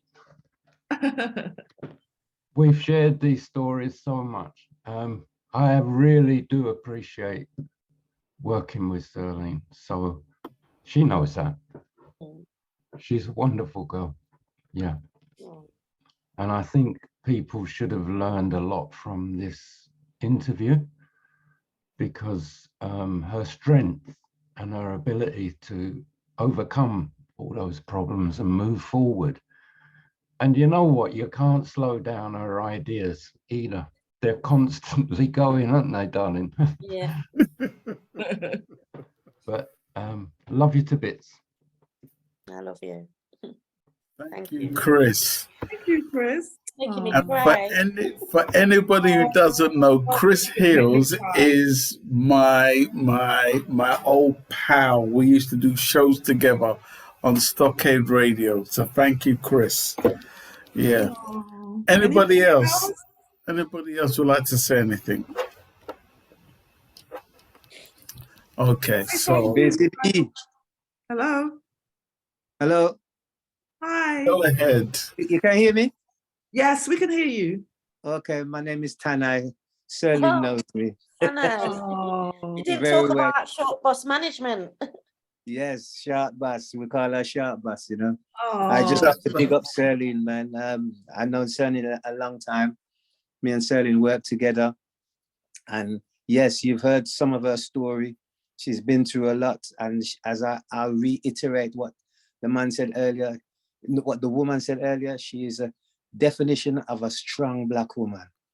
And, you know, if some people, some of our people could open their minds a bit more, you know, and because we really are in this thing together. You know, the Babylon system does not differentiate between us, you know. Them just looking as one kind of, we do the dividing ourselves amongst we, you know. So, you know, for me, she's setting a real example, you know, out there. And instead of allowing jealousy and bad mind to come in, you know, go and converse with her and reach out to her and see what it is that you can do, you know, that can help the cause. Yeah. Because, you know, the struggle continues from the cradle to the grave. You know, we can't stop. The fight is real and is forever until such time. You know, so Cyrlene, big up yourself. You don't know, I will see you in the morrows. Busy bee, we call her, because this woman is so busy. I don't know where she get the time, right? and not only just busy and time, but the energy, you know. And you know, she's an inspiration. She's an inspiration to me, you know. And I will forever big her up. So Cyrlene, big up yourself. You don't know. Thank you, Tanai. Well said, Thank Tanai. you Well so said. much. Thank you. Nice. Yes. Anybody else? Can I just say something? So, can you hear me? Yes, Patsy. Thank you. Yes, Hi, your name is Patsy. Cyrlene, on the Yes. back of on the back of what Tanai said, Cyrlene, you know, we go back years, yeah, but I've not really been following Cyrlene's journey on and off all those years. I didn't even know some of the things my girls just spoke about in terms of what she went through. So real eye-opener. But, you know, Cyrlene is an inspiration. Cyrlene is a beautiful person. And you know, I respect you, Cyrlene. And if it wasn't for you, I wouldn't be going on where I'm going this year, without saying too much more on that, because you've opened my eyes in terms of making sure when we're going to challenge and deal with things, we deal with it in a way which actually makes people have to stop and listen to us as Black women. So Cyrlene, I don't want to make you cry all night, but I just want to say thank you so much for what you're doing for people out there, and just keep doing it. You've got the strength, you've got the passion and determination, and you've got some beautiful people who trust you and are there for you. That's all I want to say to you, girl. Thank you. Thank you. Oh, bless you. Thank you. Thank you so much, Thank Patsy. you. Thank you. Anybody else would like to say anything? Nobody's under any pressure to, but it'd be nice if you could. And we would like to thank all those who said something nice to our Cyrlene, because that's what it's all about. It's how we can encourage each other. Just these words that you've mentioned already, does a lot for all of us. Just the other day, somebody told me some nice words and was telling me about, what I've done. And, here I was thinking about, man, I'm tired, And just those few words that I was told was enough to spur me on. It was like my batteries were re-energized. I'm like, what the hell was I thinking? And that's what it is. It's important. Like, I was having a conversation the other day, and I was in a meeting. I do some community work in my area in London as well, and we have a coffee morning on a Wednesday. So I was there at 10 o'clock, and I invited. We're doing a project. I'm doing a project with some of the ladies, where we're getting stories from people in the area and putting it in an exhibition. And I'd rang around and I've invited this lady called Anne. I didn't know what Anne looks like, but I ended up sitting next to Anne. So then another volunteer that comes in that I know, an Asian man's in there, and we're introducing ourselves around the table. And Anne says, I've never met you before, to this Asian man. He says, but you smiled at me the other day, and you don't know what that smile did for me. This is what she's expressing. And this man didn't know. She said, you don't know me, and we've never spoke, but you smile at me, and I'm just letting you know how much that smiles. So it's like just so much as a smile can make someone's day. So some people walk around with a miserable mug on them or whatever. No matter how you feel, just smile and say hello to somebody. That person might not have nobody to go home to or speak. It might be only your smile or your hello that he speaks to on that day. You know what I'm saying? And that's one thing we got to be mindful of. I think it's really sad because sometimes I see a lot of my own, Black elders in there, and I go to say hello or morning or afternoon, and they look away. You know what I'm saying? I think, why are they doing that? What have they experienced? Because from what I've grown up, we always have manners to our elders. And when I see my elders, I like to say good evening, good afternoon, or good morning. But a lot of them not even looking your way now. So I'm thinking, what's happened? If they've had probably a bad experience or, But it's important to, I think, just smile or just say hello to somebody. I would like to, just before we end this show, I think it's very important that I say my few words. And I would like to salute you for your strength, for how far you've come, for not giving up. A lot of people give up in life. And one of the reasons why we do what we do here, we do a series of shows. One of the shows we're doing monthly is about mental health and how mental health seems to affect many of us.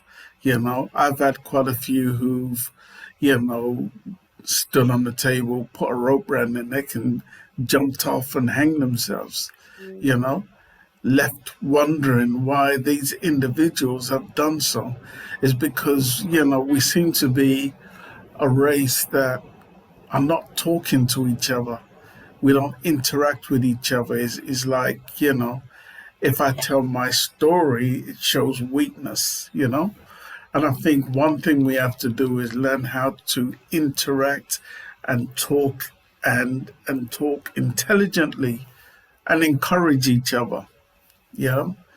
I would like to salute you because you have shown us that you are as tough as nails.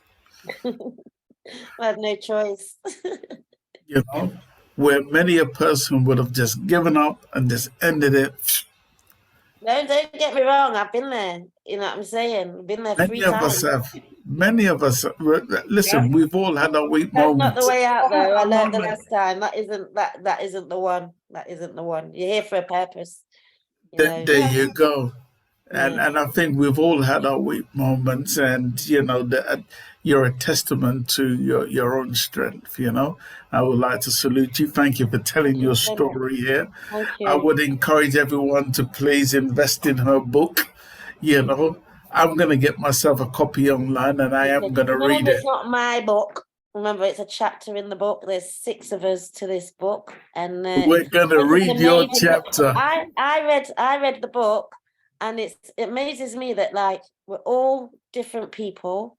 We've never met face to face. We have meetings once a month. You know what I'm saying? Like, because we're all directors. Apart from one, and I've never met him, but he's a big author. There's 6 of us. I've read the book, and it's just amazing how everyone's wrote something different, but it seems to still fit and gel.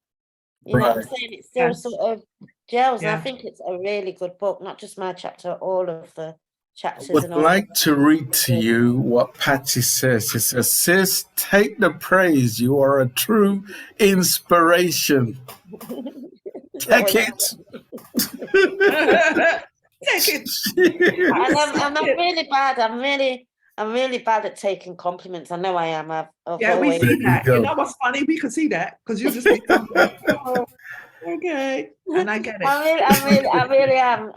I've always. I don't know what it is. I'm just really bad at taking compliments. Can I just say something as well? I think it's really important that people tell the stories. And what Golden Child Promotion Publishing does, our company, we make it possible for those that think that they can't write. Now, there's loads of people that have got journals, loads of people that have poems, loads of people that have started writing a book, and they just need that inspiration. We're the company to give the inspiration. We will help you. At the moment we've got offers on where, we had an offer on last month. It was $14, so it's not in pounds, for 6 months. And you're getting 1 hour a month and 1 hour a week to help you with your book consultation. You're not going to ever get that nowhere else. You know what I'm saying? Most of the people in the book are people of colour. Most of the directors are people of colour. So it's like, we're supporting people to really get their stories out there. You know what I'm saying? There's a couple of people on there tonight that we're helping, you know what I'm saying, to get their stories, because they have got a story to tell. And I think it's really important that we all tell our stories, or his going to tell the story. His story is going to tell his story. We need to tell my story, our story. You know what I mean? Absolutely. I'm supporting that. So anyone that's, everyone's got a book in them at least, I believe, whether it's knowledge, whether it's life experiences, maybe it's something for the children, maybe it's history, whatever, everyone's got a book. So hit me up if you're interested, and it'll be a reality before you know it. Mine's a reality, and I'll have something, I'm writing now, like, can I just share something? I went to Afro Rose's event where it's about child abuse and rape of women. It was in Brixton Square, and I recorded some of the women, and some of the testimonies. Yeah, I saw that. Heart-wrenching, yeah. And I put up a couple of the stories. But as I'm putting up these stories, like, these poems are coming in my head. And remember, I've not wrote no poem, I've just done my chapter. And then I'm hoovering, and poems are coming, they're rhyming, like, things are just coming to my head. So I've written about 40 odd poems now from October, like end of October. So I'm going to be putting the Trial and Tribulations poem book together soon, and that will be out in the next few months. So so it's going to be a sequel to the chapter, and it's going to tell you a bit more. But the poems are poems, and they're all real life. And I've been told, I've read a couple, and people have been shocked. I mean, he said to me, Cyrlene, he says, because obviously he's seen me all this time. I've been working them for over a year now, and like, he says to me, I'm sending him the poems. He goes, so you're telling me you've been sitting there with all that in you, with all that inside you? You know what I'm saying? Like, he said, where's all this coming from? He said, you're dangerous. He said, you're dangerous, because I've never attempted or written them, but apparently I'm very good. So we'll see what you lot think when it's released. And yeah, I'm getting that. I am going to get that. Miss Mango, end us out. Yes, well, Cyrlene, I'm honored to meet you because, like I said, I've been following you a while, and I have so much respect for what you do. I can now say I know her. You know, Cyrlene, I know her. Thank you. That's my. Sorry. I am so excited to say that because I'll, like, or maybe I'll say something, but now I actually know who you are. And I feel like I've known you because you're a part of me. You know what I'm saying? You're a part of us that grew up in England. And I am so happy to meet you once again. I'm happy for the inclusion. When you do your postings, it's the inclusion that I'm most excited about, because I'm here in America, but sometimes it's like so far and few between, like you hear things. You keep me up to date. And I'm so happy to tell you that to your face. Thank you. It has been an honor and a pleasure. I wish you everything that God has in store for you, because your journey is just beginning. You're moving on to a new plateau. And it feels like that. It does feel like that. Doesn't it? Yeah, for everything that you went through, you're now shifting to a new plateau. So you're actually living in your purpose. You're now living in your purpose, even though you might not recognize it yet. You're actually doing that. Well, I believe I didn't go through all that to go to my grave with. Exactly. I've gone through that to talk about it. And exactly. That's my so purpose. you were right. You were living in your purpose. What we all are here for on this earth is to stretch that hand out and help one another. Let's forget about those who they'll kick you down real quick. Our actual existence on earth is to help your fellow man, and that's what you've been doing. So I commend you, I applaud you, and I look forward to everything that you have coming. I am going to get the book because I want to read all the stories. I have many stories to tell, and often wondered, how am I going to do that? So, you scribble stuff here or there. So I got different books with things. You talking about it has now inspired me. I'm into the music. Good, and make sure you come. We'll help you. You can get your book out quick. Me too. So join, yes. So join the here. That's what we do. And it makes it a reality. And joining this, the book, I used to think and worry about everything. They will support you all the way through the book, and the cost is minimal. We'll just sort out a deal at the end when we're selling it and whatever, but everyone gets what they're supposed to. We're fair, but most importantly, we want the stories. You know what I mean? We want you people to tell the stories to inspire. We've got all these younger generations coming up, so I think it'd be great to get as many people telling. I've got a few of my people on it already. Yeah, I think that, this is the platform for that to be exposed, because once this is even aired and people start looking, they're like, wait, what? Oh, let me get that website. You know what I'm saying? We're now opening that door. Yeah. People to come in and be like, I do have a story. I didn't know how I was going to tell it myself. I didn't know. I give the website. Can Bar put it in there?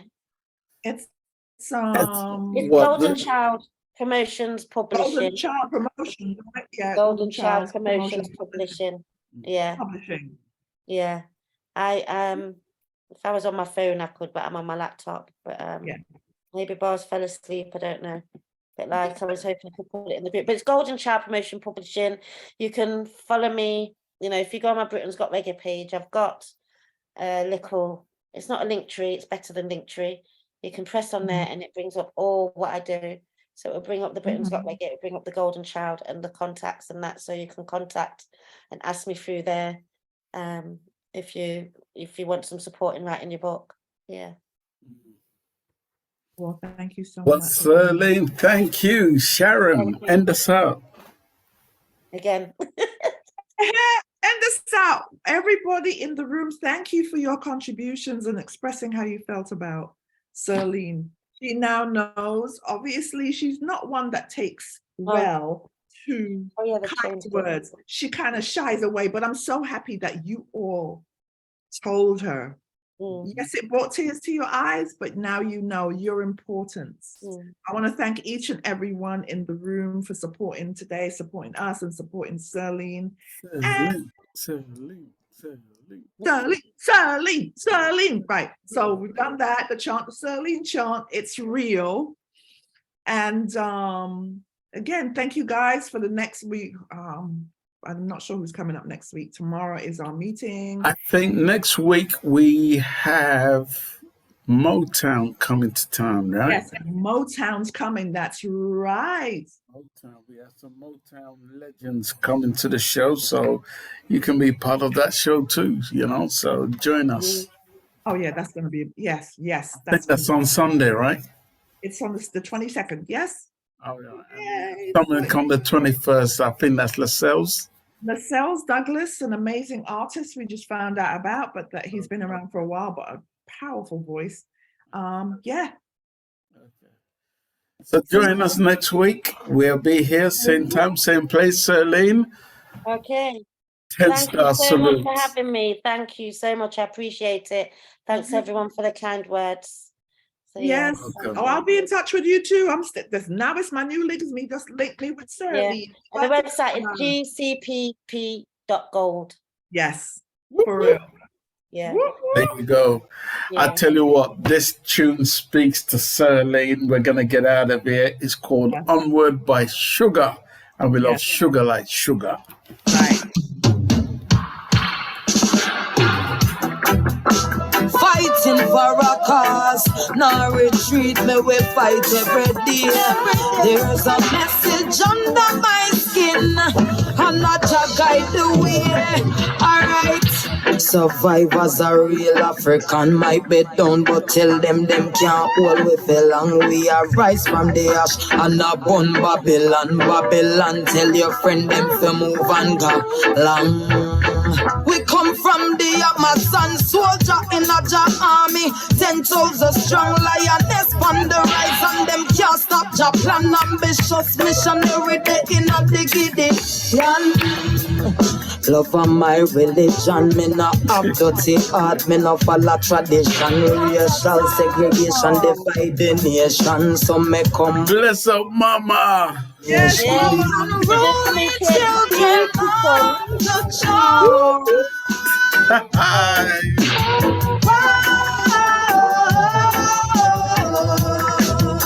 Fighting for the unruly children from the jungle.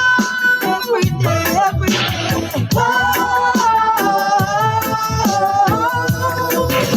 Well, that's all, folks. That's my line. Never mind, babe. Let a star do this. That's fine. That's all, folks. If you enjoy the content we provide on this YouTube channel, then why not help us by subscribing to SPRB Radio Podcast? Thank you in advance.